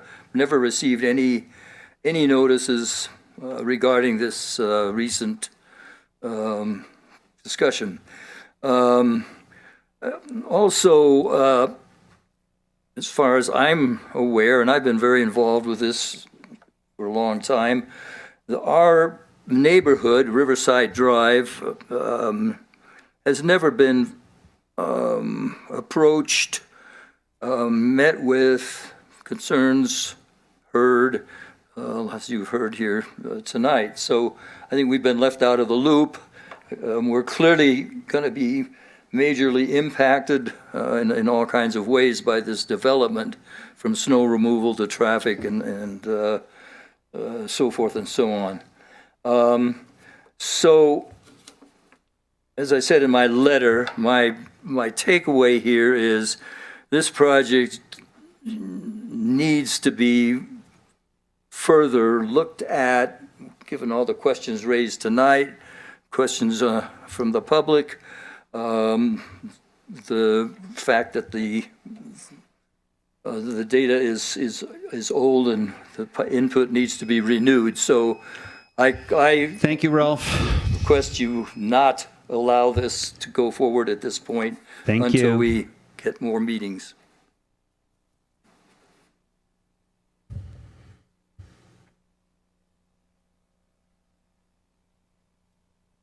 Green button. Oh, one. Hi, my name is Kristen Crone. I'm also a resident of Riverside Drive. In the verbiage of this project and also this evening, one thing that was never mentioned was the impact on the residents. And we live next to this project, and not once was the term resident implied or used. I'm concerned beyond the other issues that were brought up, since this seems to be an extension of a downtown planning. There's a noise ordinance and a light ordinance in a residential area, and this is a big concern of mine. I'd like to address that. The traffic impact we've seen since there's been construction.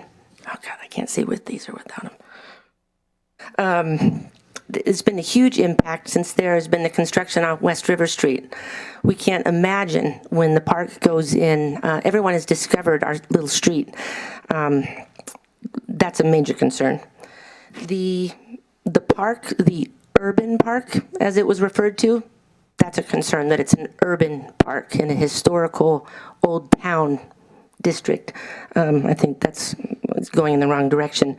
And also what an urban park typically brings to it, which would be what's going on at Crack Station, 76 Station, that will move across the bridge from the railroad tracks into the park. And once again, I mean, these are, that's part of society and community, but we live there, and we're concerned, I'm concerned as a resident, and right next to, we're on the bread, we're the sesame seed on this bread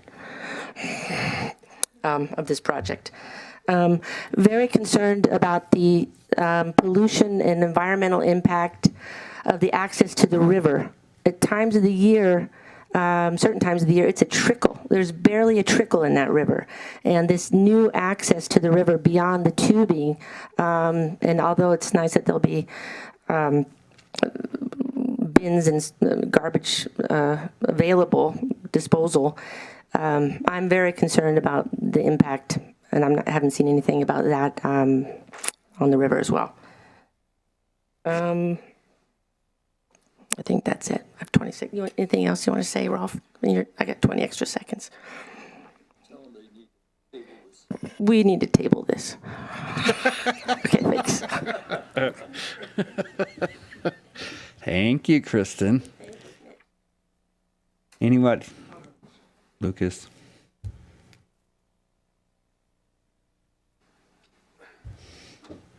Lucas McClelland. I'm a property owner on Riverside Drive, and I'd like to allude to what Danielle was talking about earlier with having businesses there. I think that's a great idea. I think commercial use of this space is a good idea. We did have snow piled as high as that commercial building to the east last winter. Last winter was probably an exception, but the town was also piling snow on private property without permission that year on our street.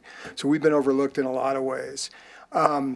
The important thing for us here is that there is, custodial, eyes on the park at all times. So for me, that solution is put housing there.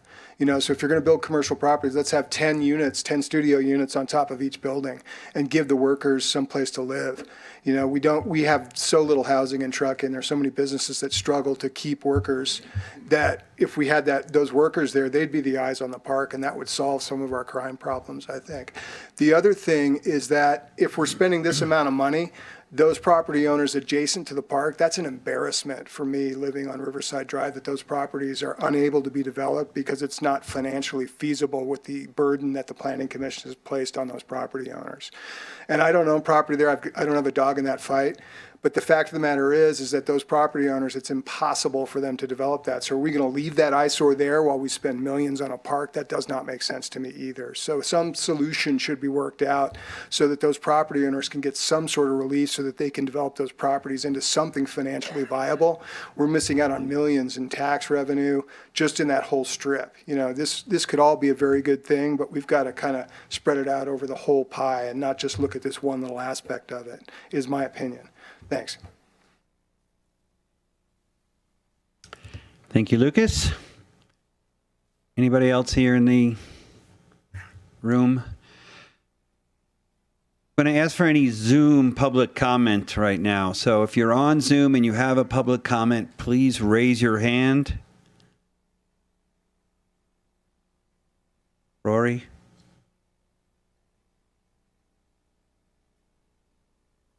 And then with that, I'm going to close public comment.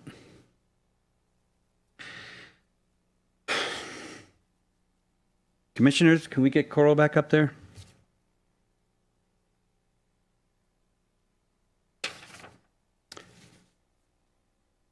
So I'm going to start with, when I look at projects myself personally, there are three aspects to every project that comes in front of us, in my opinion, or three entities that are equally important. For me, it's the applicant, the town as a whole, and then the immediate neighbors. Even though the state doesn't require parking for this park, it really rubs me the wrong way that there's no 6 spots for a park of this size. It just doesn't sound right to me. And then if there's going to be 2 buildings next to them on top of that, where are they going to park? Becky herself said that 30 spots that are on the south side of the river are the trailhead. They're designed as trailhead parking for phase 4 of the Legacy Trail. They're not designed for this park. And the existing or the new parking that's going in is for existing uses. There's no new parking really besides those 6 spots for this park, and that bothers me. One of the letters mentioned the kayaking and commercial recreation. I'm not sure if we want to look at that.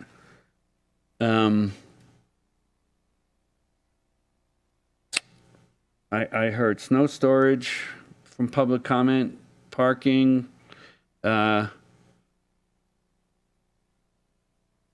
noise, light, traffic, and I also heard not enough notice to the neighbors themselves. I'm not sure about that. So I'm just throwing those things out for conversation. That monument sign at 21 feet is way too big. So specific to that one, Chair Claren, there's a condition 31, which basically says it has to comply with the development code and then puts the review process under my authority. But you could discuss that if you either wanted to come back to the Planning Commission or if you wanted to make any specific requirements of that condition. Thank you, Danielle. Yeah, we flagged it as an inconsistency in the review. So Cool. we're aware that the 21 feet is not correct. And if they have to just follow the codes that everybody else has to follow, yeah, that's good. Okay. So, personally, parking is probably the most outstanding of everything, in my opinion. Anybody else? I mean, I have a comment about the parking. Mhm. I actually disagree. If we're concerned about traffic and pedestrian safety, why add parking when we don't want to create vehicular, dominance in an area that we're trying to reactivate for pedestrian accessibility? Second, we have so much parking that the city has already built down by the rail yard that is never full, that if we're trying to encourage and activate this as a pedestrian-friendly downtown, we can have people drop their cars and walk to the park. Well, maybe we need stronger enforcement around parking control in our downtown. but I don't think there is a lack of parking or not enough parking in our downtown to serve this park use currently. I concur. I think that they're just, my concern is the route that they would take from that ample parking to this new park, to this new amenity. Is it, is it a safe route, or do we want to kind of ask for some improvements? It's non-existent, really. Yeah, I hear that, Coral, for sure. I agree that, we want this to be a pedestrian amenity, and so yeah, encourage people to walk to it or bike to it from somewhere else, and there's plenty of parking. Is there a mechanism we have to say you got, and it's probably not just the town that would be in charge of a railroad crossing, but can we ask for some improvements on that railroad crossing, or bump that up a little bit somehow? It's not something we're even looking at right now. I mean, it's not part of this. Yeah. And I don't see a family saying, hey, we're going to go to the park. Let's park our vehicles by the beacon station and walk all the way over. I don't see it. I just don't see it. In reality, it's a reality check. I don't see it happening. I think one member somebody would drop off the rest of the family members with their wagon and their blankets and their picnic, and then they would go park in the thing and then walk. One person would be walking back. To get here from elsewhere in town, I'll ride my e-bike, but a lot of people will drive. I mean, again, maybe that's really it's centered on my idea that there's going to be events here, whether it's planned or not. And I'm trying to look at what the public would do, not what I would do personally, or you, Coral, would do personally. I think the overall public of tourists that would use this park are going to park as close to that park as possible. They're going to Period. park on West River Street, whether it's allowed or not. Well, which was I said in the beginning, there's not enough parking for this park. So But I think West we River can look Street's at already- other examples from other cities where there are the parks in downtown neighborhoods that don't have parking. If we look at Wingfield Park in Reno, for example, which is along the Truckee River, has been revitalized, is actually an event space. It utilizes parking within their downtown. It didn't build any specific parking for that park, and it's been a wildly successful project.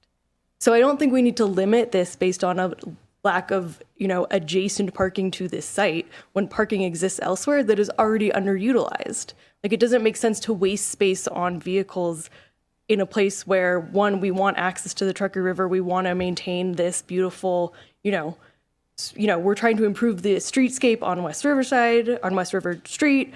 We're trying to do all this to enhance, our access to this natural amenity and this natural resource, and adding parking as a best use is, conflicts with that, in my opinion. And that's not, I definitely have heard public comment where we need to be maybe more stringent in our enforcement on Riverside Drive and other places in town to enforce our parking, parking rules and make sure that it's actually complied with.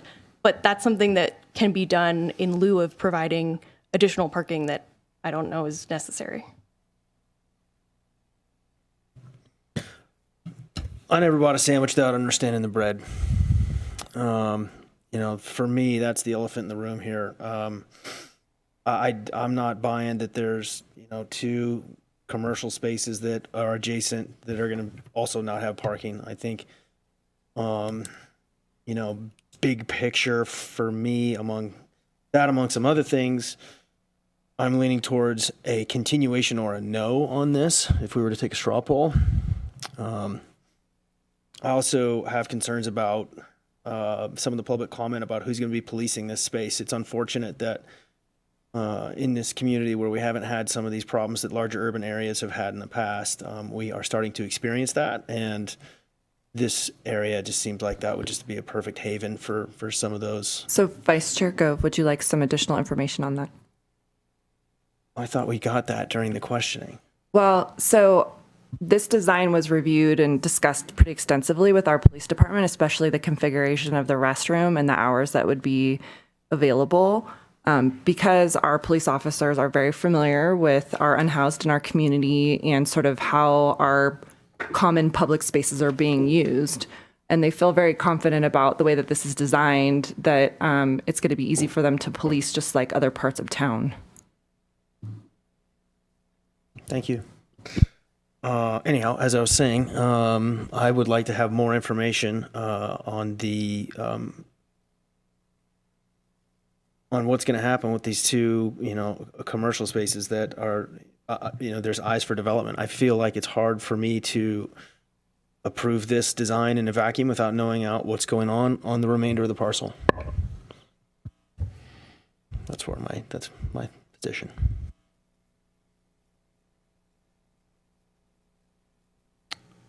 Dave, does that affect, would you continue the whole thing? Do we have the option to approve one of the three questions and not the others? Does that make any sense? I believe we do, yes. Just in terms of, is there any part of it that that you would feel more like approving, so that that part something could be, we can help keep. I also say yes somehow. I don't know how that's advantageous. I think in public comment, we did hear some interesting points that we didn't bring up in, clarifying questions. Snow removal or snow storage is definitely interesting to learn more about. Yeah, for me, there's just still a bunch of questions.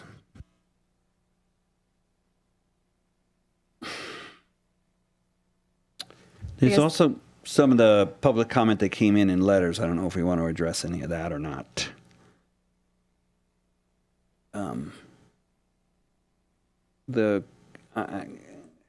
How would we limit, or should we limit, commercial recreation off of the river? I don't think that's necessarily, that's a broader brush subject than this one parcel. Commercial recreation along the. Yeah, that's what the town. The river goes through quite a big part of town. Yeah, no, somebody brought it up, so I just want to acknowledge that it's been brought up. And then if I go somewhere positive, the design of the park, what do we think of that? I like it. I'd walk down to it or ride my bike down to it. I would. I think it'll be a nice spot. It's an amenity. A park is an amenity. It's going to provide connectivity to the park on the south side of the river. One of the way to cross the river for pedestrians and bikes. One of the letters brings up more man-made shade instead of waiting for trees to grow. Is there any comment on that? It's something that'd have to be shoveled. Yeah, if it becomes an issue, there can be solutions that are explored. I don't think we need to plan for it now, but there are options if it becomes a problem. So, Sammy, how do you know that Wingfield Park is so successful? Have you talked to the neighbors? I've spent time in it. I know people who live near it and enjoy it. And they're not having any trouble with people parking in front of their homes to go to a park? It's certainly a downtown neighborhood that has street parking that people obviously are welcome to park in regardless of whether or not they live there. Also, there's parking as part of their downtown area, as there is ours, but I have not heard anyone, at least anecdotally, complain specifically about that. And they have, and they utilize it for actual events. There's a concert space. They have the River Fest or whatever it is. So it's much more, it's a lot bigger, but it's definitely highly utilized. And they have that kayaking facility thing. They have a parking lot though, right? At that thing? Well, at Wingfield. I don't know the park, so I don't know. They have the trailhead for the trail, the walking path, like down at the big park that they have, which is not Wingfield. What is that on the west side of town? Is Idlewild Wingfield Park by the new roundabout they just put in off of 4th Street? Is that the park you're talking about? Yeah, it's the one that connects to, it might be 4th Street or like 2nd Street. I'd have to look at a map. I mean, I could. But yeah, in my experience, which is clearly not all expansive of everything happening in Reno, I have not heard issues. Of course, they have some unhoused or people currently experiencing homelessness who do utilize the park, but that's to be expected, I think, unfortunately, everywhere at where we are today. But it may be, I think going back to Dave's point, if we do decide to continue this item, maybe there's a list of questions that we feel we need answered, and maybe, connecting staff to staff in Reno to use Wingfield as a case study or get information about their experience might be helpful for us in moving forward. So maybe if we could enumerate a list of questions that we would like answered in terms of being able to move forward, that might be helpful either for us and for staff in how to keep this going, not just kill it. Because that's not what I would like to see happen tonight.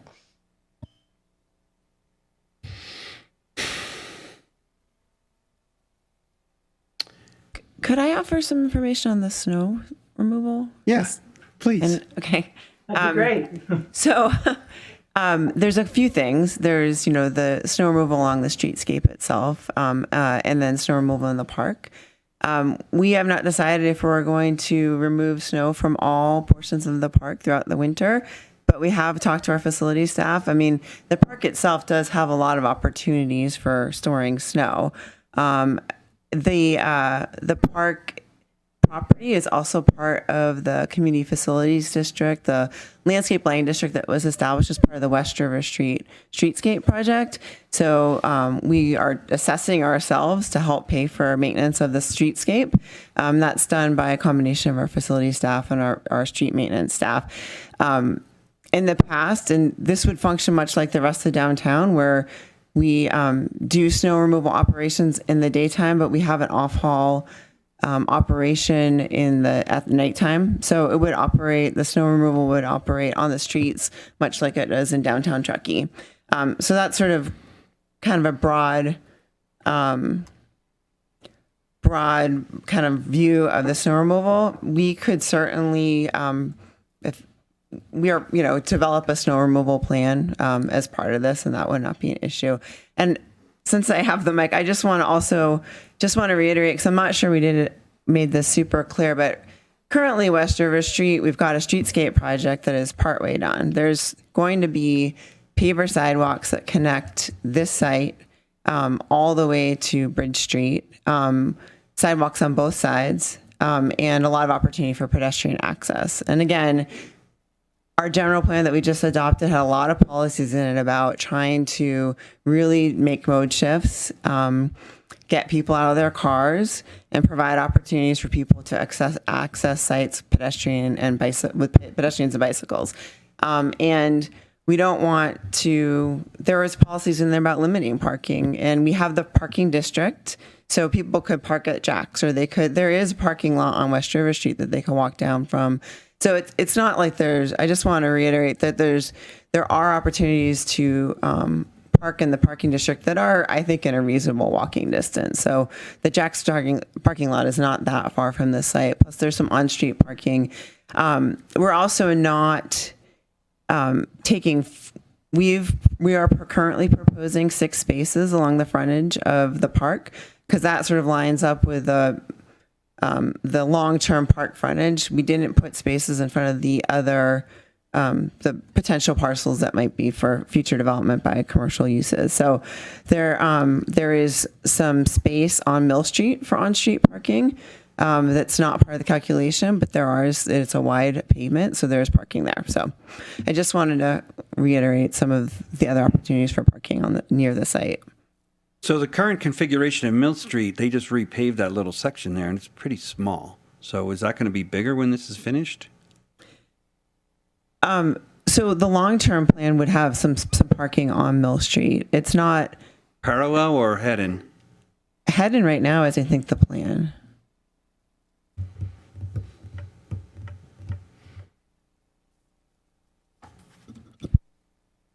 Oh. So 4 spots, one of them being handicap? Correct.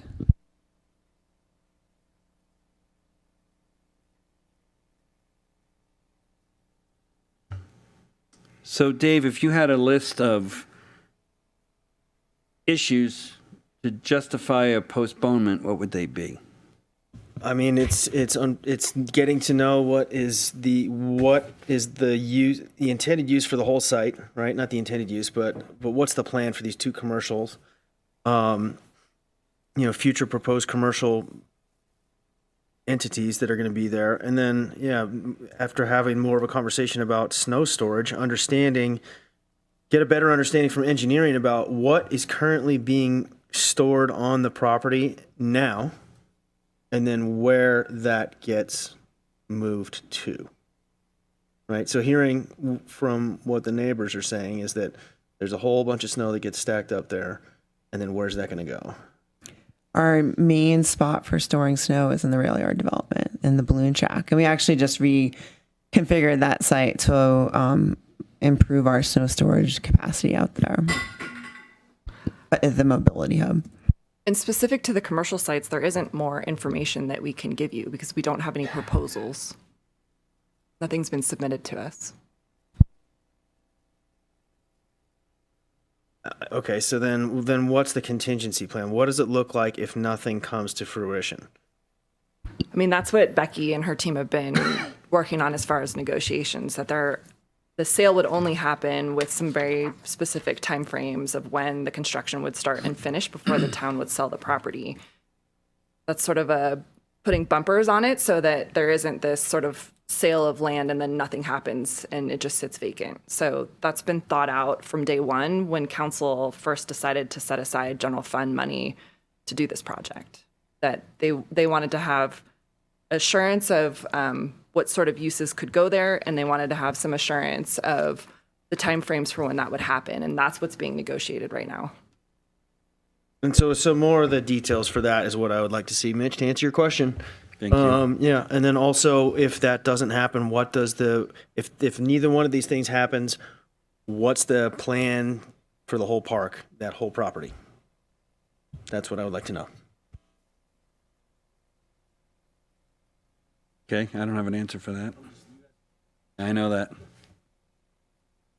Can I make an assumption that light is going to follow everybody else's night sky codes? Those were interesting looking fixtures they showed. Like, I didn't understand what they were. I just looked at them really quickly.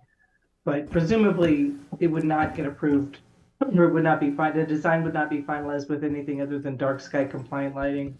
Correct. There's a condition in your resolution that requires compliance with the town's dark sky ordinance.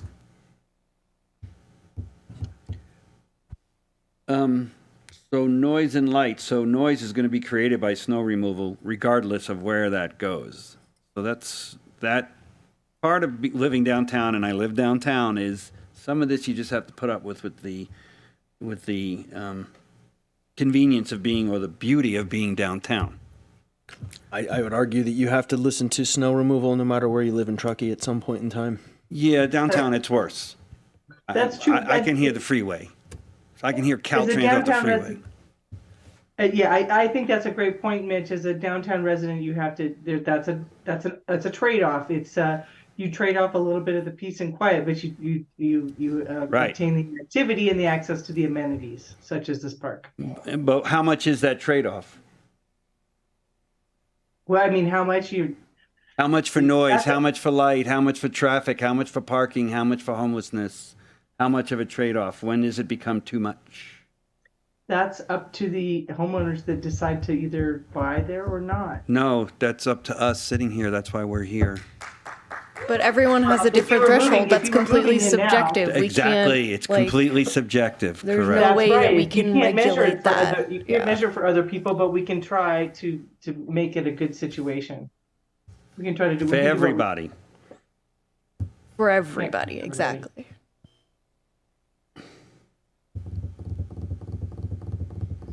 So if I might just add something else too, and I don't know if we were explicit about this in our discussion, is that those future commercial projects would come back to the Planning Commission for you to review. So there would be a second review for those down the road when those are ready.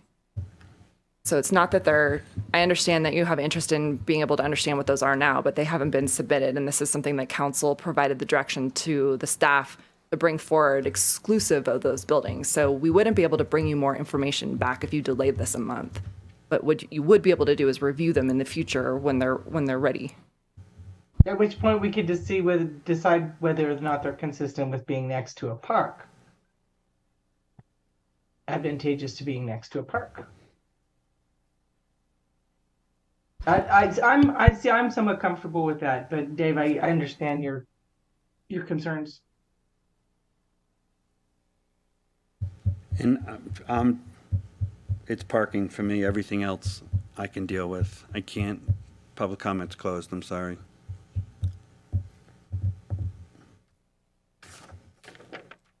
So, so I feel like we're at a stalemate right now. I'm not sure what direction to go in. I don't know how the parking would be satisfied.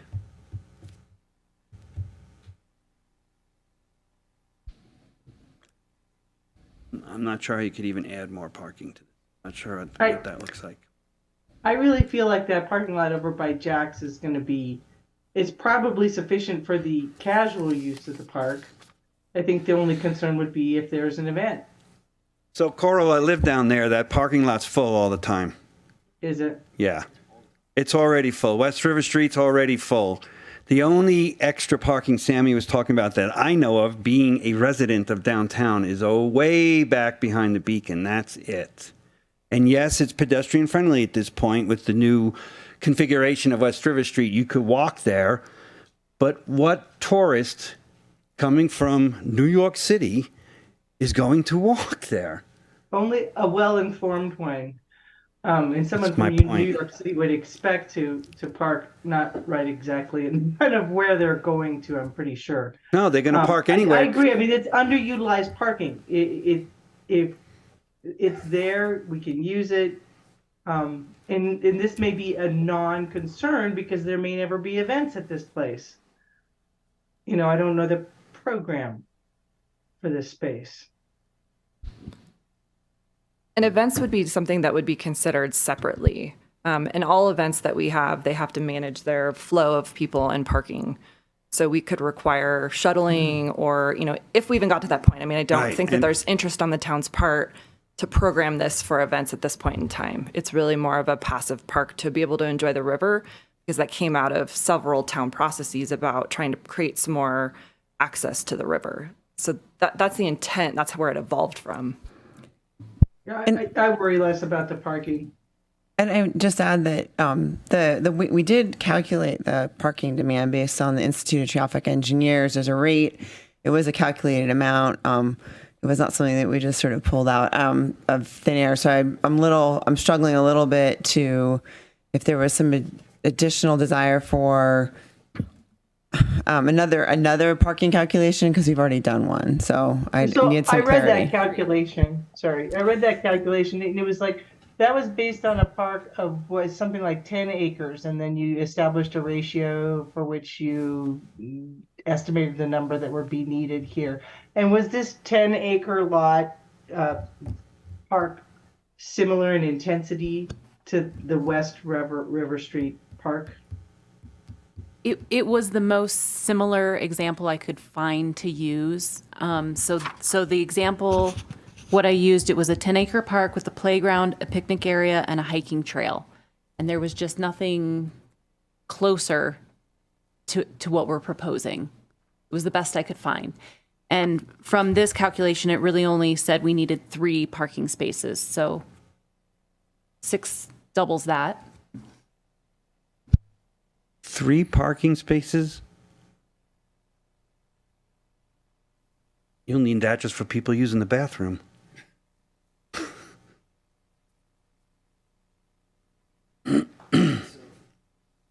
I need some kind of a motion or suggestion. if I can make a suggestion, it seemingly, Chair, you feel like we are at a stalemate because we're at a 2-2. Is that what your assumption is? I need more parking for this. I love this park. I think it's a great amenity for Truckee. How do you feel? What do you feel happens with the parking when there's 2 more commercial uses adjacent to it? It gets even worse. Right. So, do you feel that we are at a stalemate and we can't move forward right now because we're at a 2-2 decision?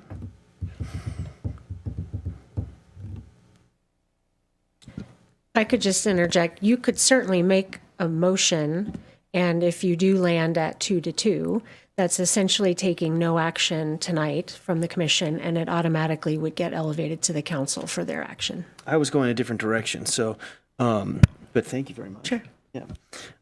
So what, could it be possible that if we were to continue this, to allow staff to come up with perhaps a little bit more supporting data to answer some of these questions and maybe assuage some of the concerns brought up by public comment, and we were to see this again with a 5-person dais to avoid a split decision, would that be more advantageous?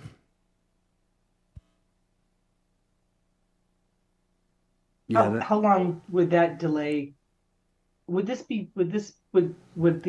shovels go next spring on this? Yes, we're hoping to start construction next year. I would say in terms of when this gets put on agenda, it would depend on what kind of information we have. And I will say our December agenda is already full. The other component of this is that we could probably withstand a 1-month delay, but maybe not more than that because we have grant funding that has very restrictive timeframes. So we don't want to jeopardize losing over $500,000 worth of grant funding with a continuance longer than a month.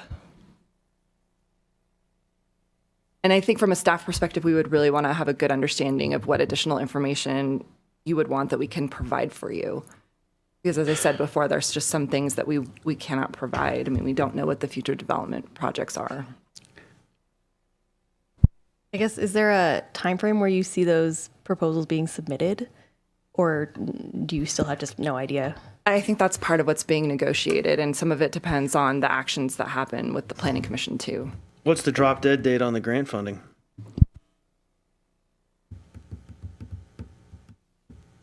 So our contract ends March 1st, but we have a bunch of hoops that we have to jump through on our end. So some of it's our scheduling and ability to be able to meet the timeframes for the grant.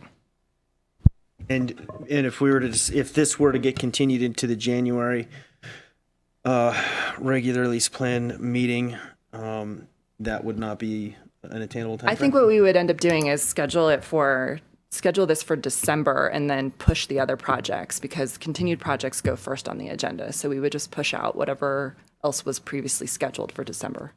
What's previously scheduled for December at this point, or do we have a number?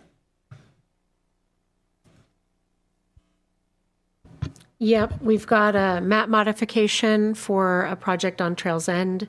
The Village at Grays has a time extension, and we have a commercial project in the Coldstream specific plan area, and then potentially some development code amendments.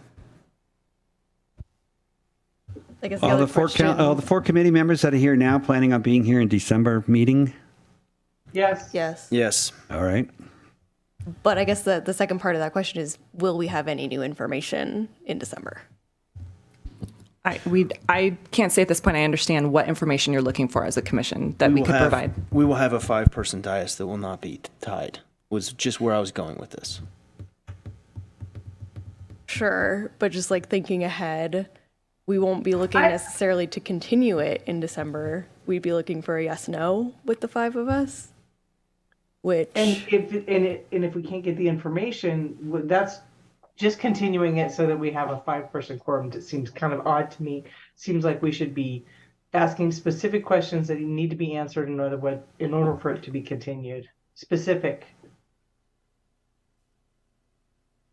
Well, and it's not questions for me. It needs more parking. So I'm not even sure how to handle that since I'm relatively new at this, but. And this is an unusual project that It's not the same as a development application where you're used to the applicants explaining why they are or are not providing parking. This is a town-driven project where the council's been pretty clear that they're okay with the parking that's been proposed to date. We also have new state law that's gone into effect that regardless of what this is, whether it's a park or commercial development, we can't require parking. So I You think can't require parking, or you just don't have to? we can't require it. It's very explicit. We cannot require it because it's a new project. So I think we hear your concerns and we can convey those to council that there's interest in providing additional parking. I think that that's something that council is going to have to think about holistically for the downtown as part of their parking management. But I think that part of what they've been trying to do is put emphasis on using alternative transportation. That's why they've put significant funding towards TART Connect and other options to be able to provide different means for people to use this space. So, like I said, I mean, I think we all hear your concern about the parking. We've heard that from the neighbors. We also heard concern from the neighbors about traffic, sort of, volume of cars. But the reality is putting in uses in these spaces will slow the traffic down. It will regulate itself. Right now, because there really isn't much happening there, Truckee Tire, unfortunately, gets the brunt of the speed kind of happening in that area because it's the first thing that you see when you're coming from 89 to get towards downtown, that's the first sort of sense of constriction that happens. And I speak to this because we have a separate committee, the River Revitalization Committee, that's currently working on sort of what can happen with that whole stretch between the park and 89. As part of that, we've been walking the street pretty consistently, doing our observations and figuring out, like, what does the street feel like? What's happening in this area? That's all feeding into this work that the engineering department's been focusing on and trying to make it more pedestrian accessible. And part of that is developing this area, which council, like I said, has said so far that parking isn't their focus, it's providing access to the river. So we won't be able to provide you more information about parking or the future development potential. And I think I hear your concern also that you don't have 5 commissioners, but I can't guarantee you'll have 5 for December at this point either. So you have some choices tonight. You can continue it. You could take a vote and just get a sense of where you're all at with it. You could make some modifications to the conditions. So you could even within that make specific recommendations to council. Uncomfortable with the fact that there's no parking. We want to recommend that council pursue as much available parking as they can. Whatever those look like, you can condition the project to do that. But I think you should consider all the options that you have. And if you are going to continue it, we need very specific things that you're looking for information that we can provide to you.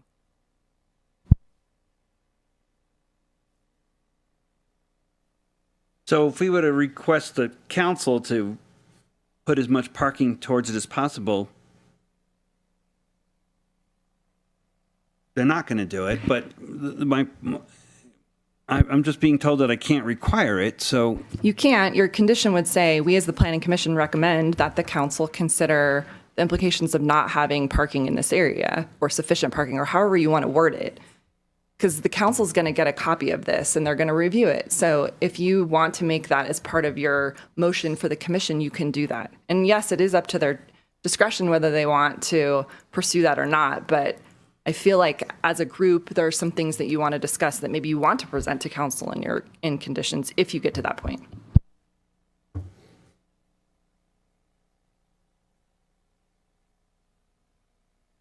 So a rock and a hard place for Mitch personally, because I like this park. I think it's a great amendment. Again, if I look at all three, the applicant, the town as a whole, and then the neighbors specifically,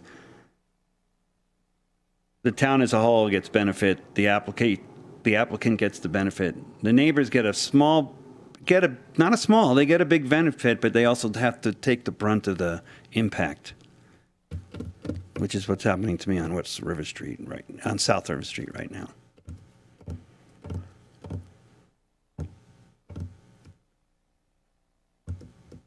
I mean, based on what you just said, it sounds like although the neighbors would be impacted the most, everyone would enjoy a benefit, which I think is something we need to consider. I feel comfortable if we make a motion. I'm also comfortable, I don't necessarily agree, but I'm comfortable including a condition to ask council to consider finding additional sufficient, what have you, parking to serve the park and the future commercial uses. To take the neighborhood into consideration specifically. Yeah, I think that's That needs to something be we part can. of that motion, is to take the neighborhood into consideration. Sure, impacts Wait, on. to take, sorry, Mitch, to take the neighborhood into consideration with respect to parking? Yes. Okay. And That's- snow that's- removal too. So what's the, like, I heard snow removal think- for West River Street, and I don't think Riverside Drive is a part of that improvement district. Is that correct? That's correct. There's just the section along the cottages is part, just those parcels. I mean, I think maybe we can put in a condition that says, you know, the engineering department or public works will develop a snow removal or snow storage plan for the site, because that's something that we don't have currently that they offered to do. And that might help answer some of those snow storage questions. Well, the site and Riverside Drive and Mill Street. Sure. Well, keeping Okay. keeping in mind that the snow storage for the site may be to use the site as snow storage. Exactly. Maybe it doesn't become a 4-season park. It becomes, you know, more impacted during winter and smaller, or is used for snow storage based on what we have to do. I mean, that can be for them to decide when they look at it more completely. But maybe we take, you know, ask them to, a condition is to create a comprehensive neighborhood. Let's define that neighborhood though. So Mill Street, Riverside Drive, the park site. Anything else? Yeah, what's the Beer Street, what's it called? No. Foxmead. Foxmead. So a The snow mead storage. part was beer. That's how my brain works, I'm sorry. So maybe that's one of the conditions we add to keep this moving, and then we ask them to consider. How about a heightened Additional parking parking? enforcement along Riverside? Yeah. Yeah. Yeah. Because Riverside right now is that resident parking only? It's a one-way street. Yeah, that's a better question for engineering. So it's a one-way street that, for the most part, I don't think has any parking on it except for residents. I mean, it's almost zero setbacks right up to the street. Yeah, the right of way is very near. It's 20-foot right of way or something. Yeah, like that. Right. it's right. But it Yeah, says I don't think parking's there's- not actually likely a problem there. They're parking, people are parking in their driveways right now. Yeah, I mean, they could definitely And use. They I could, believe that living on South River Street. I know what happens on busier days. So, yeah, I know. get it. I worked in one of the historic buildings down there for a while, and it's a challenge just getting through there. It could definitely do with increased signage and visibility, and you know, general awareness of what that. It's a super narrow little street. It's, you know, I can understand the impact concerns. Well, maybe that can be part of our Signs that says recommendation. resident parking only and increased enforcement. I don't know how specific we have to be about what increased enforcement looks like, but including that language sounds like it's reasonable. Yeah, and maybe that's not for us to, like, right, we don't it's know. not. We're We not. just make the Yeah, motion we and just let make the the motion, let them- authorities figure it out. Exactly. Yeah. So- Snow storage, increased enforcement, signage regarding parking. So Sammy, you want to make that motion then? Sure. Can you try to include that? It's like, I think, I feel like at least two of us feel like that extra parking. I would be concerned if people have impacts on Riverside Drive and Mill Street. You know, that would be a neighborhood concern I wouldn't want to see. But I do feel that I like the idea of activating this area more for pedestrians and bikes. Well, And that not overflow parking is going to, Right. can end up on Riverside Drive, on Foxmead, on Mill Street. That's where it's going to end up, and that's my concern. Yeah, then focus on that. Okay, well, I'll make the motion. I'm not quite sure what this now, how it should read. So I guess we're adopting the resolution to, I don't remember what our numbers are. It's like 2023-1. Jen is trying to give you a quick slide. Okay, we'll just wait 1 second and let her finish typing it up. So while she's typing that up, so a heightened awareness for parking, signage and enforcement on Riverside, comprehensive snow storage and removal plan from engineering, and then Mitch, try and figure out where else we can park. Riverside, Wait, Mill, heightened and awareness is rather vague. We want heightened enforcement Increased and enforcement. increased signage on Riverside Mill. I mean, awareness that's all great, but that's not doing and anything. Foxmead too. They're And gonna Foxmead they're gonna too, get it yeah. also. But I like the term enforcement. Yeah, and may as well sign- throw Mill. Was Yeah. it Mill Street Mill in there? Street. Danielle brought up a good point. That I'm not sure if Foxmead, I think it's a private road. So I'm not Oh, sure. is it? Yeah, I think it is. I just looked it up. I can't see a right of way for it. So Ooh. But I think the crux of what you're raising is sort of the impact of overflow parking in adjacent neighborhoods. And I think that's something that you could raise to council in this and for them to take a closer look at. Because they haven't quite gotten to the point yet of residential parking permits, but maybe this is a opening of the conversation where you're recognizing that you've had these issues raised by the neighborhood. I mean, you, Mitch, have felt it yourself living downtown that that's a conversation council could have, and the commission making a recommendation saying we feel like you should address the overflow. I think that could help cue them that it's becoming a more timely issue for them to consider. Can someone repeat the third condition? I apologize. Or was it just these two and did they get blended? Are you looking at a slide of what this is looking like? And maybe Yes. read Are. it for Coral. Sure. So the conditions as we have them right now are heightened parking enforcement and increased signage on Riverside Drive, Mill Street, and Foxmead Lane. And then 2, engineering division will prepare a comprehensive snow storage plan. And then was there a third one that we were just talking about? Do we need to be more specific about the comprehensive snow storage plan? I mean, for this neighborhood or for the area from Bridge Street through Foxmead, or is that asking too much, or do we just? I think It would just be the same 3 streets. We've got the 2 engineering staff members here, and I think they understand our concerns. You know what we're talking about? Yes. So was there a third condition that we? Okay, and then I mean, I think we can maybe encompass that in, awareness of overflow parking impacts on neighborhood, and then a potential, our second heightened parking enforcement. Yeah, how do we? Does that cover if we your take these concern, amended Mitch? conditions, Danielle, then how do we say that to the council? How do we say? This. It's Is there this something document else right you here. want to say? I guess is what Yeah. the question is.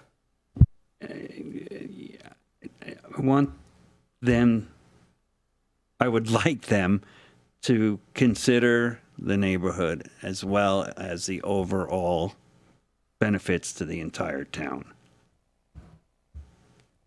Okay.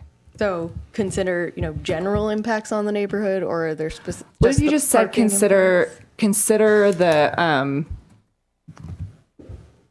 I don't want to use lack, but we'll find a different word for that, lack of parking, and the potential impacts that creates on the adjacent neighborhood. Hey, the adequacy of parking. There we go, adequacy. I knew you'd come up with something better, Coral. And that's why she writes. Okay.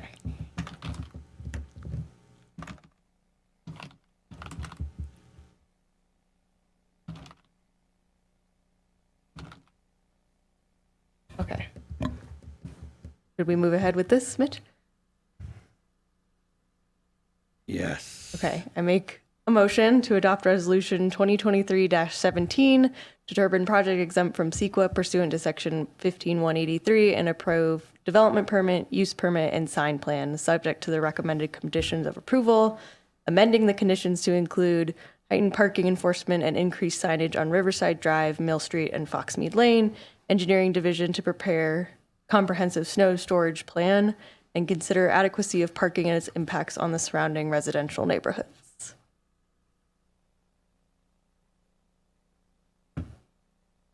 Does anyone second? I second. Is there any other discussion? Roll call, please. Chair Claren, Yes. Vice Chair Gove, No. Commissioner Taylor, Yes. Commissioner Kavanaugh. Yes.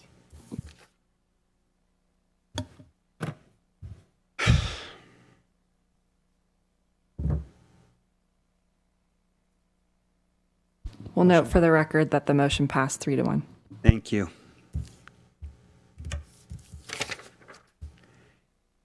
All right, on to 7.3, Planning Application 2023-51, Tahoe Donna Marina Amendment.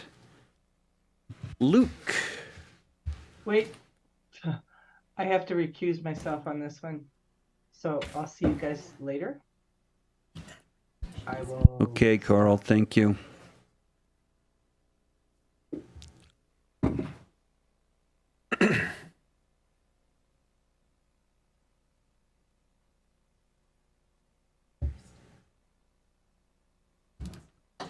Through the process.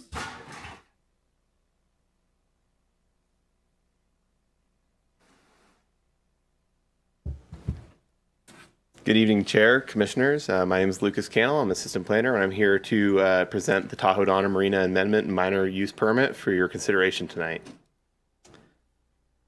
This project is located at the Tahoe Donna Marina on Donner Pass Road. That's just east of Donner Memorial State Park at 12915 Donner Pass Road. This property is bounded on the south and east by Donner Memorial State Park and to the north by residential uses in Interstate 80. It has a zoning designation of recreation. The Tahoe Donner Association owns 3 parcels on the northeast side of Donner Lake, which have historically been used for a private marina, beach and residential recreational facility for Tahoe Donner homeowners and guests. The marina facility and beach were initially approved by Nevada County in 1971, and based on a review of records, it is unclear what type of permit was required. However, no conditions were applied to the eventual permit, and at that same time, the county approved a site plan for the clubhouse and required parking based on the clubhouse's square footage and the number of proposed employees. Between 1997 and 1998, the town of Truckee processed a ministerial site plan for the modification proposed to this facility. These modifications included the demolition of the existing snack bar and a rebuild of a new snack bar, a reconfiguration of the boat ramp and driveway, and the addition of picnic areas. Within the town's files from the ministerial site plan, it was noted that a conditional use permit was required for recreational uses in the previously zoned single-family residential zoning district at that time. But no CUP was actually found in the records. The association is now proposing to expand the existing facility at the Tahoe Donna Marina by adding 2,223 square feet of new decking to the 1,300 square feet of existing deck, remove an existing picnic area to accommodate the expansion, add 2 ADA accessible ramps to the deck expansion, construct a 176 square foot bar, implement a parking management plan, and allow the sale of alcohol other than beer or wine. The Tahoe Donna Marina currently provides 47 parking spaces, including ADA and double-length spaces to accommodate vehicles pulling boat trailers. The Development Code allows private recreational facilities to determine their parking demand through the land use process. The proposal would remove existing picnic tables for the deck expansion, which would replace one use with another use that has a higher demand when evaluating parking requirements.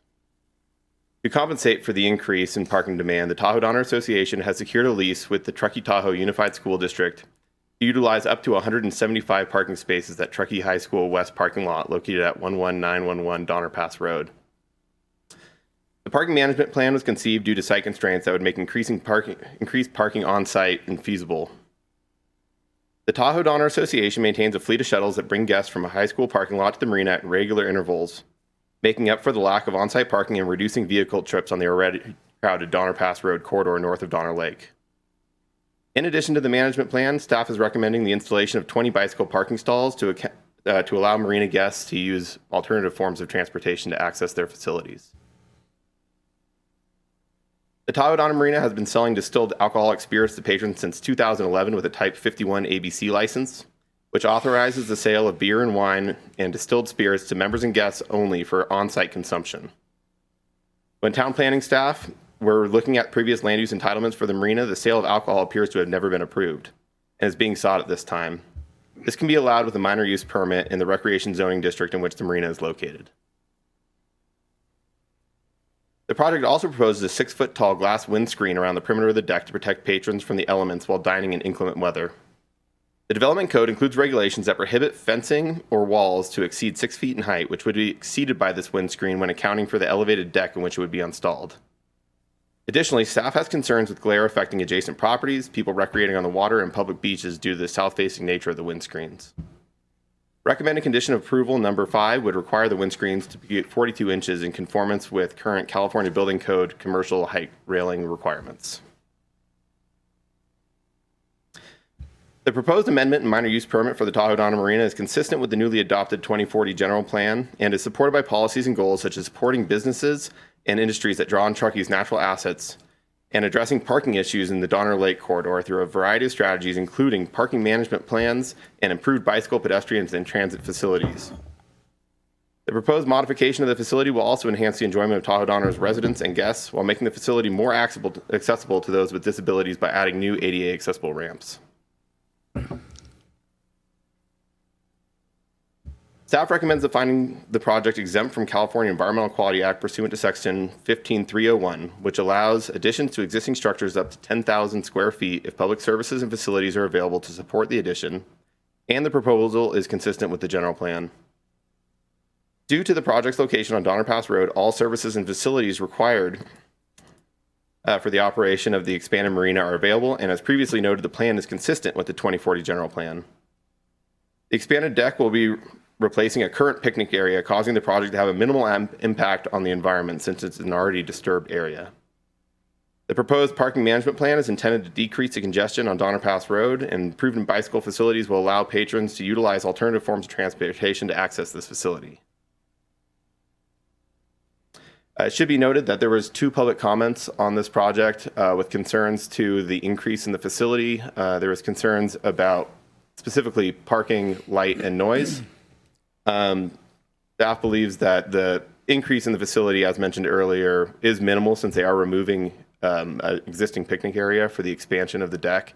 So there is the removal of existing tables and seating that will now just be located on the deck. So the recommendation is that the commission finds approves resolution 2023-18 and find the project exempt from CEQA pursuant to section 15301 for existing facilities, and approve the amendment and minor use permit based on the findings and recommended conditions of approval. Thank you. So Luke, a 6-foot windscreen, and you said if you get off of the deck and look up at it, it's taller than 6 feet, and that's why it should only be 42 inches. Is that what you said? Well, since the commercial regulation for railings, which would normally be around a deck, is 42 inches, and so that's the standard that the town would prefer. But at that height, it would exceed our requirement for fencing or walls or anything that is a partition. It doesn't go above that, right? 6 foot is the max, and that's what that is.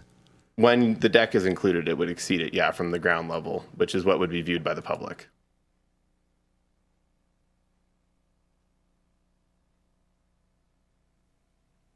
Sorry, because the deck is elevated.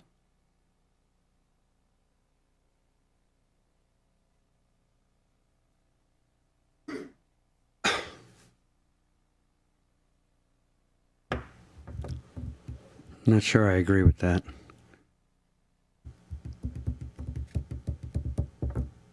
Be 6 foot off the deck level, not from looking down, looking up, from the ground looking up. Because then I think that's a discussion of perceived height also. So if you were below that area, it's going to feel taller because the deck's elevated, because there's a grade change there. Well, what if you had a 6 foot fence on a downsloping property and the guy next door is looking up at it? That's the same thing. It doesn't make any sense to me. Yeah, it's just an unusual, we don't really have windscreens around Donner Lake. So I think that was sort of a staff recommendation to soften the effect of that, because we don't allow them on docks, even though there are some unpermitted ones out there. We don't really have them around any of the residential properties, and the rec district doesn't have it. So there's not really a comparable for the appropriateness of something that's of that height. Oh, I'm pretty sure Garwood's has them. I wish Tom was still here, and they're awesome. Are you struggling with how it's measured, or? I'm struggling with, limiting them to 3.5 feet instead of the 6 feet. So I mean, when you're sitting at 3.5 feet, you'll be sitting in the wind while you're trying to eat or whatever you're doing there. It doesn't make any sense. Chair, if I may. Sure. I believe we're in deliberation at this point, right? Well, that's a clarifying maybe just question stick with some first. clarifying questions, and then we can I would like to say that the talk about applicant those also has a merits. presentation that they were hoping to make. Okay. All right, well, then I'll hold my questions and we'll get the applicant up. Thanks for staying late, saving the best for last. Again, Rob Wood, Principal Planner at Millennium, representing Tahoe Donner. I do have a presentation. It looks like it's all loaded, so as long as I can see it, we'll work our way through this. Do you want me to just say next slide when we're ready? Okay. That'd be great. Okay, go ahead. So the Beach Club Marina is obviously operated by Tahoe Donner. It's a members only. It's seasonal from late May, early October. This project has a use permit, but it was originally permitted before the town incorporated. It was through the Nevada County in 1971.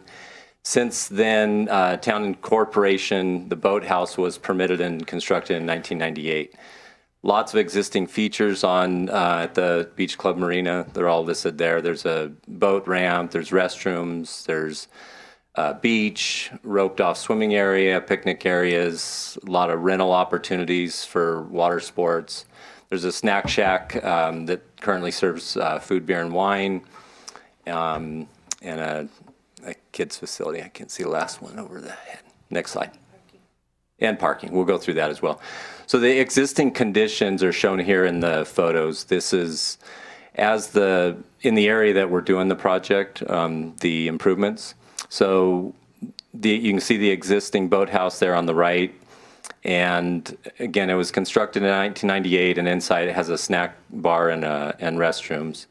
In front of it, it has a deck that's about 1,300 square feet. And in front of that deck is a lawn area where they pull out tables and chairs and there's seating, and people sit on the lawn and in the tables and chairs. And then, of course, next to that is a parking area. There's 47 spaces. That includes ADA spaces.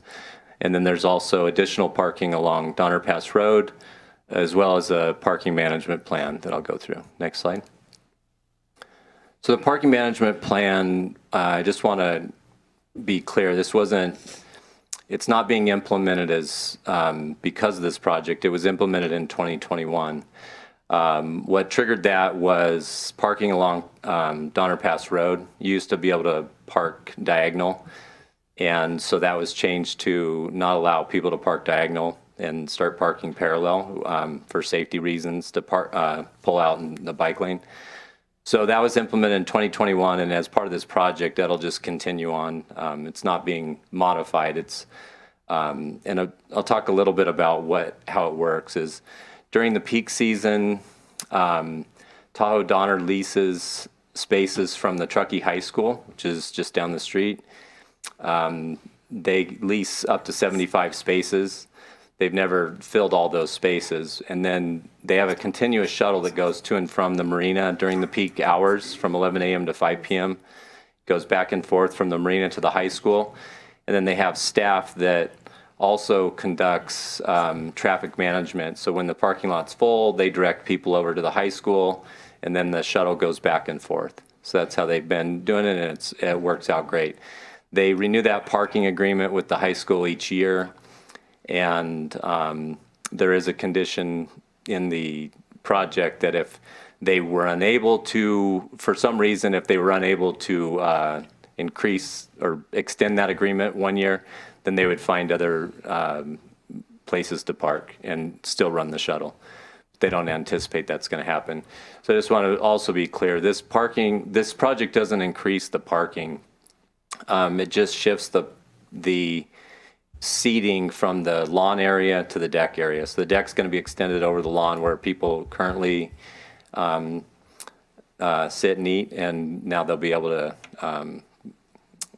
sit and eat on the deck. So next slide. So the proposed improvements are pretty minor, mainly extending the deck out over that grass area.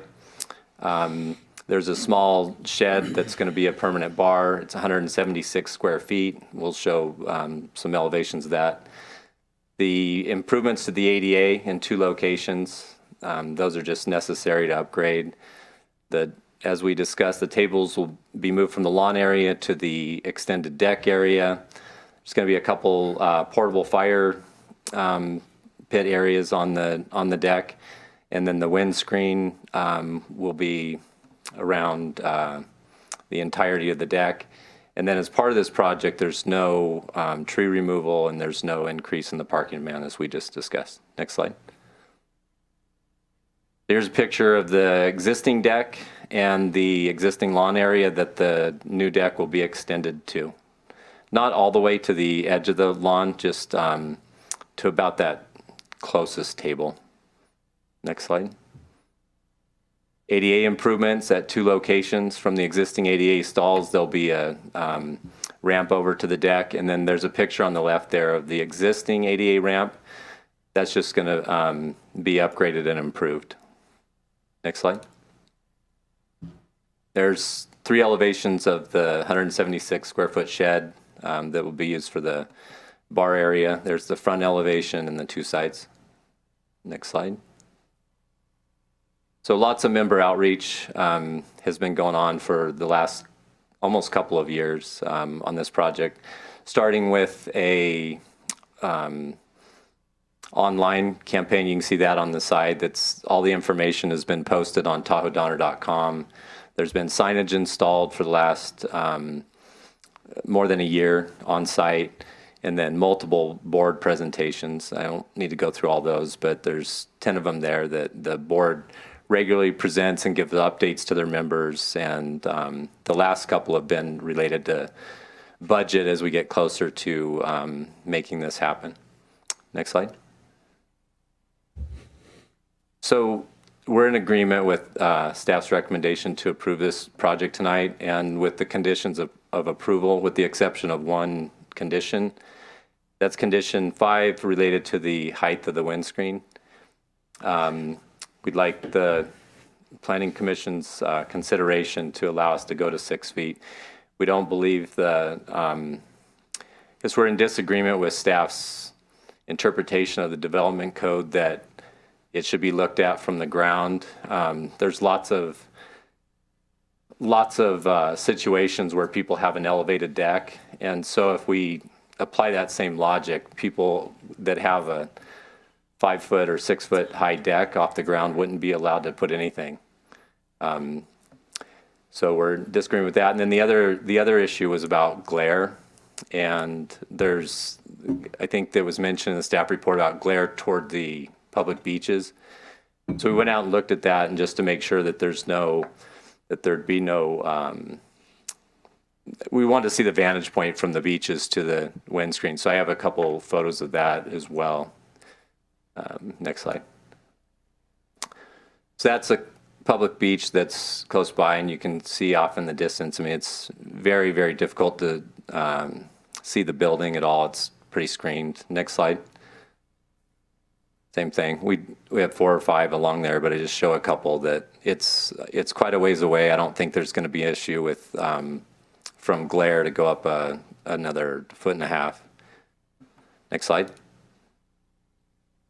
So basically, to summarize the project, I mean, this project is great for the community and the membership. It enhances the member experience. Obviously, the improvements to the ADA are going to increase health and safety. The project, as staff indicated, is exempt from CEQA. This is just considered a minor expansion. Everything that we're doing is consistent with the town's development code and the design objectives. It's compatible with the zoning district. And then just to close, I would just ask again for Planning Commission's consideration to delete condition 5. At a minimum, I think modification, but we would prefer to delete it and be able to go up to 6 feet like the code allows. So, I think next slide. Yep. So that concludes my presentation. Happy to answer questions. Tahoe Donner's here as well. They're happy to answer questions that I can't answer. So thanks. Thank you. Okay. So now I'll say it. I don't agree with the interpretation. You call it a 42-inch rail because you're measuring it from the deck. So looking up from the ground at it is irrelevant, in my opinion. I don't know what the rest of the commission thinks. I'd like to know if anybody has any other questions. Do you? I just have one question. The parking management plan includes a shuttle from the Truckee High. Does it also include a shuttle from like Trout Creek or anywhere in Tahoe Donner itself to serve its members? And if not, should that be considered? Good question.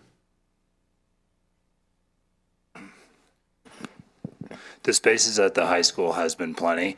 Rob said 2021. I actually think that management plan's probably been going on for about 5 years at the high school. We've never had the need to do it from Trout Creek. I think before that management plan, we may have tried it. I'm not sure it was as successful. But if the high school does become a limiting factor, then we would certainly look at maybe Trout Creek or our really underutilized lots at Downhill that don't get used at all in the summertime. We are pretty conscious though about not this project not increasing the use out there. That's not the goal. So we really just want to stay even keel with what we're doing today.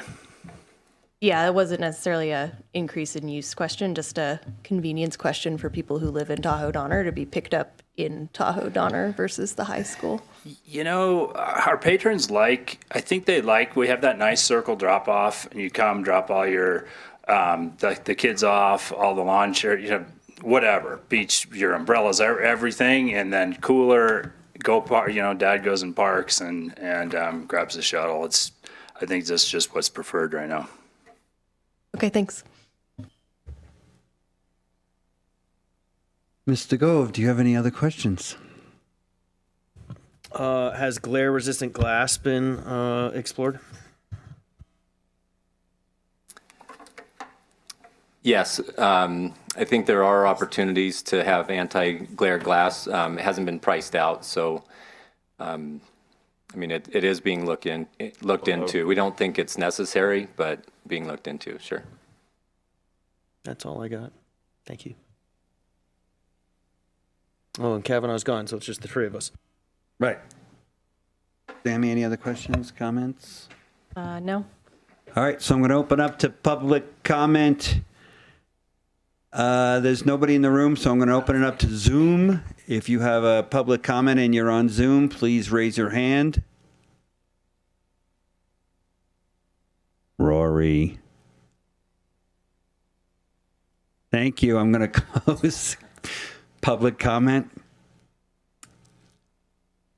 Deliberation. Staff, do we have a site plan we can take a look at, please? Yeah, absolutely. So Chair Claren, I'll just chime in.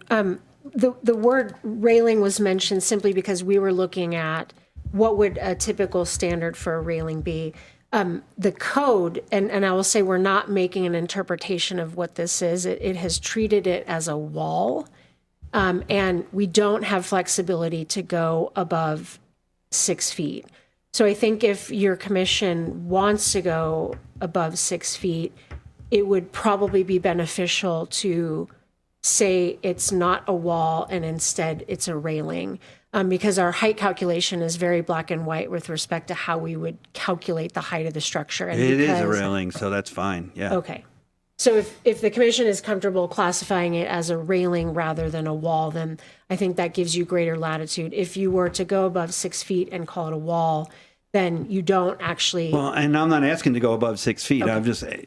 I'm agreeing with the applicants is to remove contingent number 5 and leave it at 6 feet as it was proposed. Okay. But I was just I'll call it a helping, trying to railing clarify why there's a height calculation that limits it to 6 feet, and the code prescribes how we calculate it. So we didn't actually make an interpretation on that. It's measured from natural grade to the top of the wall. That's all. Thank you. Got it. It's a railing. Okay, so Commissioner Gove, does this work for you? Yes, have it another does. one. Thank you Okay. very much, Lucas. And just to make sure I understand this correctly, north is at the top of this Is that correct? That's correct. Okay, so we've got an area where a proposed railing exists, and kind of east by northeast and south by southeast, or sorry, east by north. Long day. Long meeting. Jeez. Okay, let me start over. Figure out. Never eat shredded wheat. West by northwest and south by southwest, correct? What was the question? The orientation of the railing on the diagram that we're looking at, where north is straight up. It's facing southwest. Okay, that's two different directions, but okay. All right, and then the applicant showed us photographs from that beach, and can we take a look at those photographs again? Yes. And then when we look at that, I'm going to take a look at what I think is the eave line of the existing building, which is in the white. Up. Okay.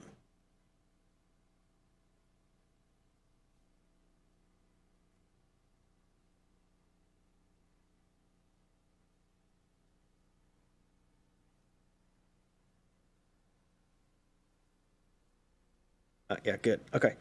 Okay, so the building, the area that we were just looking at is behind this vegetation, right? And then we can see in the background there's a roof line, and you can barely even see the roof line peeking out.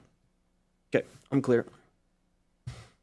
I mean, that's not the only vantage point that people experience the lake from, though, right? So there are some people that go to that spot, but there are a lot more people who are on the water. No, I understand. Yep. And so we don't have any pictures looking at the property from the west looking east. No. I don't think we have pictures from further down State Park towards like the lagoon. Yeah, okay. Yeah. This is all the visual representations that we have to take a look at for this conversation. Anyways, I'm clear. Is there any other deliberation? Oh, well, those are questions. Deliberation. You have any other questions? No, I don't have any other questions. Sammy? No other questions, no. Well, then I think I need a motion. So now we're going to deliberate, Mitch. I completely understand your point of view, and I agree with you. However, I think that a glare-resistant glass should be taken into consideration.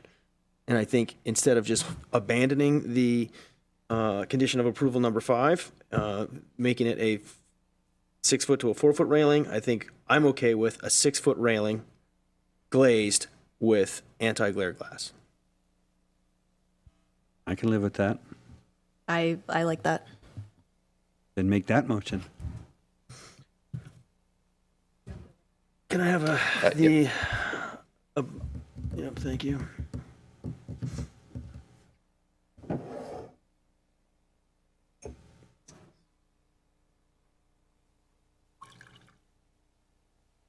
Oops, sorry. No problem.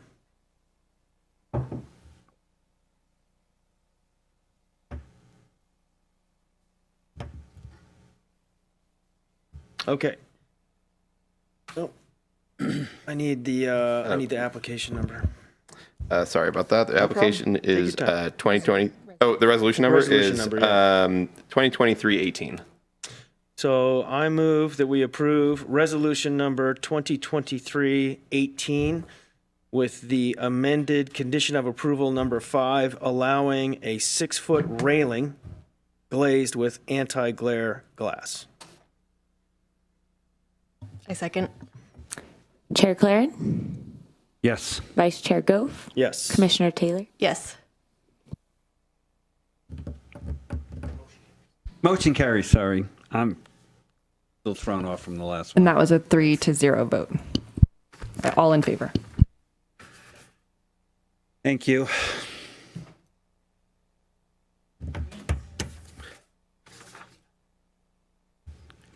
Okay. Staff reports, number 8 on the agenda. So I'll repeat what I said earlier. We have what's looking like a full agenda for December. We've got Trails End map modification. We've got Village at Gray's time extension and a commercial project in Coldstream specific plan, and then potentially some development code amendments. Something else to put on the commission's radar too is that I will be doing a active land use applications update for council on the November 28th meeting. It's just a presentation. So it's really just kind of doing a big picture overview of what we have in the hopper right now. And this is our first one that we're doing to see if council is interested in us doing this more regularly. So you could either watch it live or watch it later. And then if it's interesting to you, yeah, I would encourage that.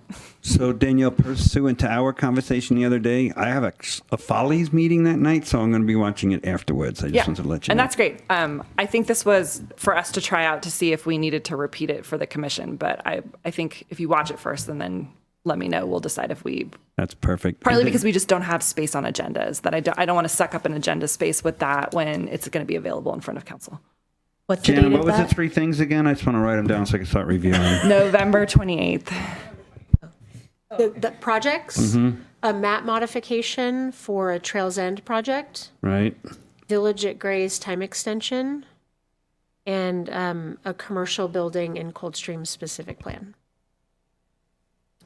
Thank you. That meeting on the 28th, that's a special individual meeting, right? That's not a regular part of a regular. That's a normal, It is a normal, normally scheduled town it's council. normally meeting. scheduled Yeah. town council meeting, so it's just an agenda item of that meeting. Yeah, and it's a Got it. presentation, I believe. Yeah, so it'll be at the beginning. Okay, lovely, perfect. It's something we should all watch, I think. Sounds like good information. I'm back. Oh, Carl's back. Okay, is that item number 9? It looks like we rolled 8 and 9 into the same. Yeah, that's report. That's fine. We're good. So number 10, any commission member reports? Nothing to Coral report. shaking her head, no. No. No, Sammy, no. Well, then I need a motion to adjourn, please. So moved. I'll second. Thank you.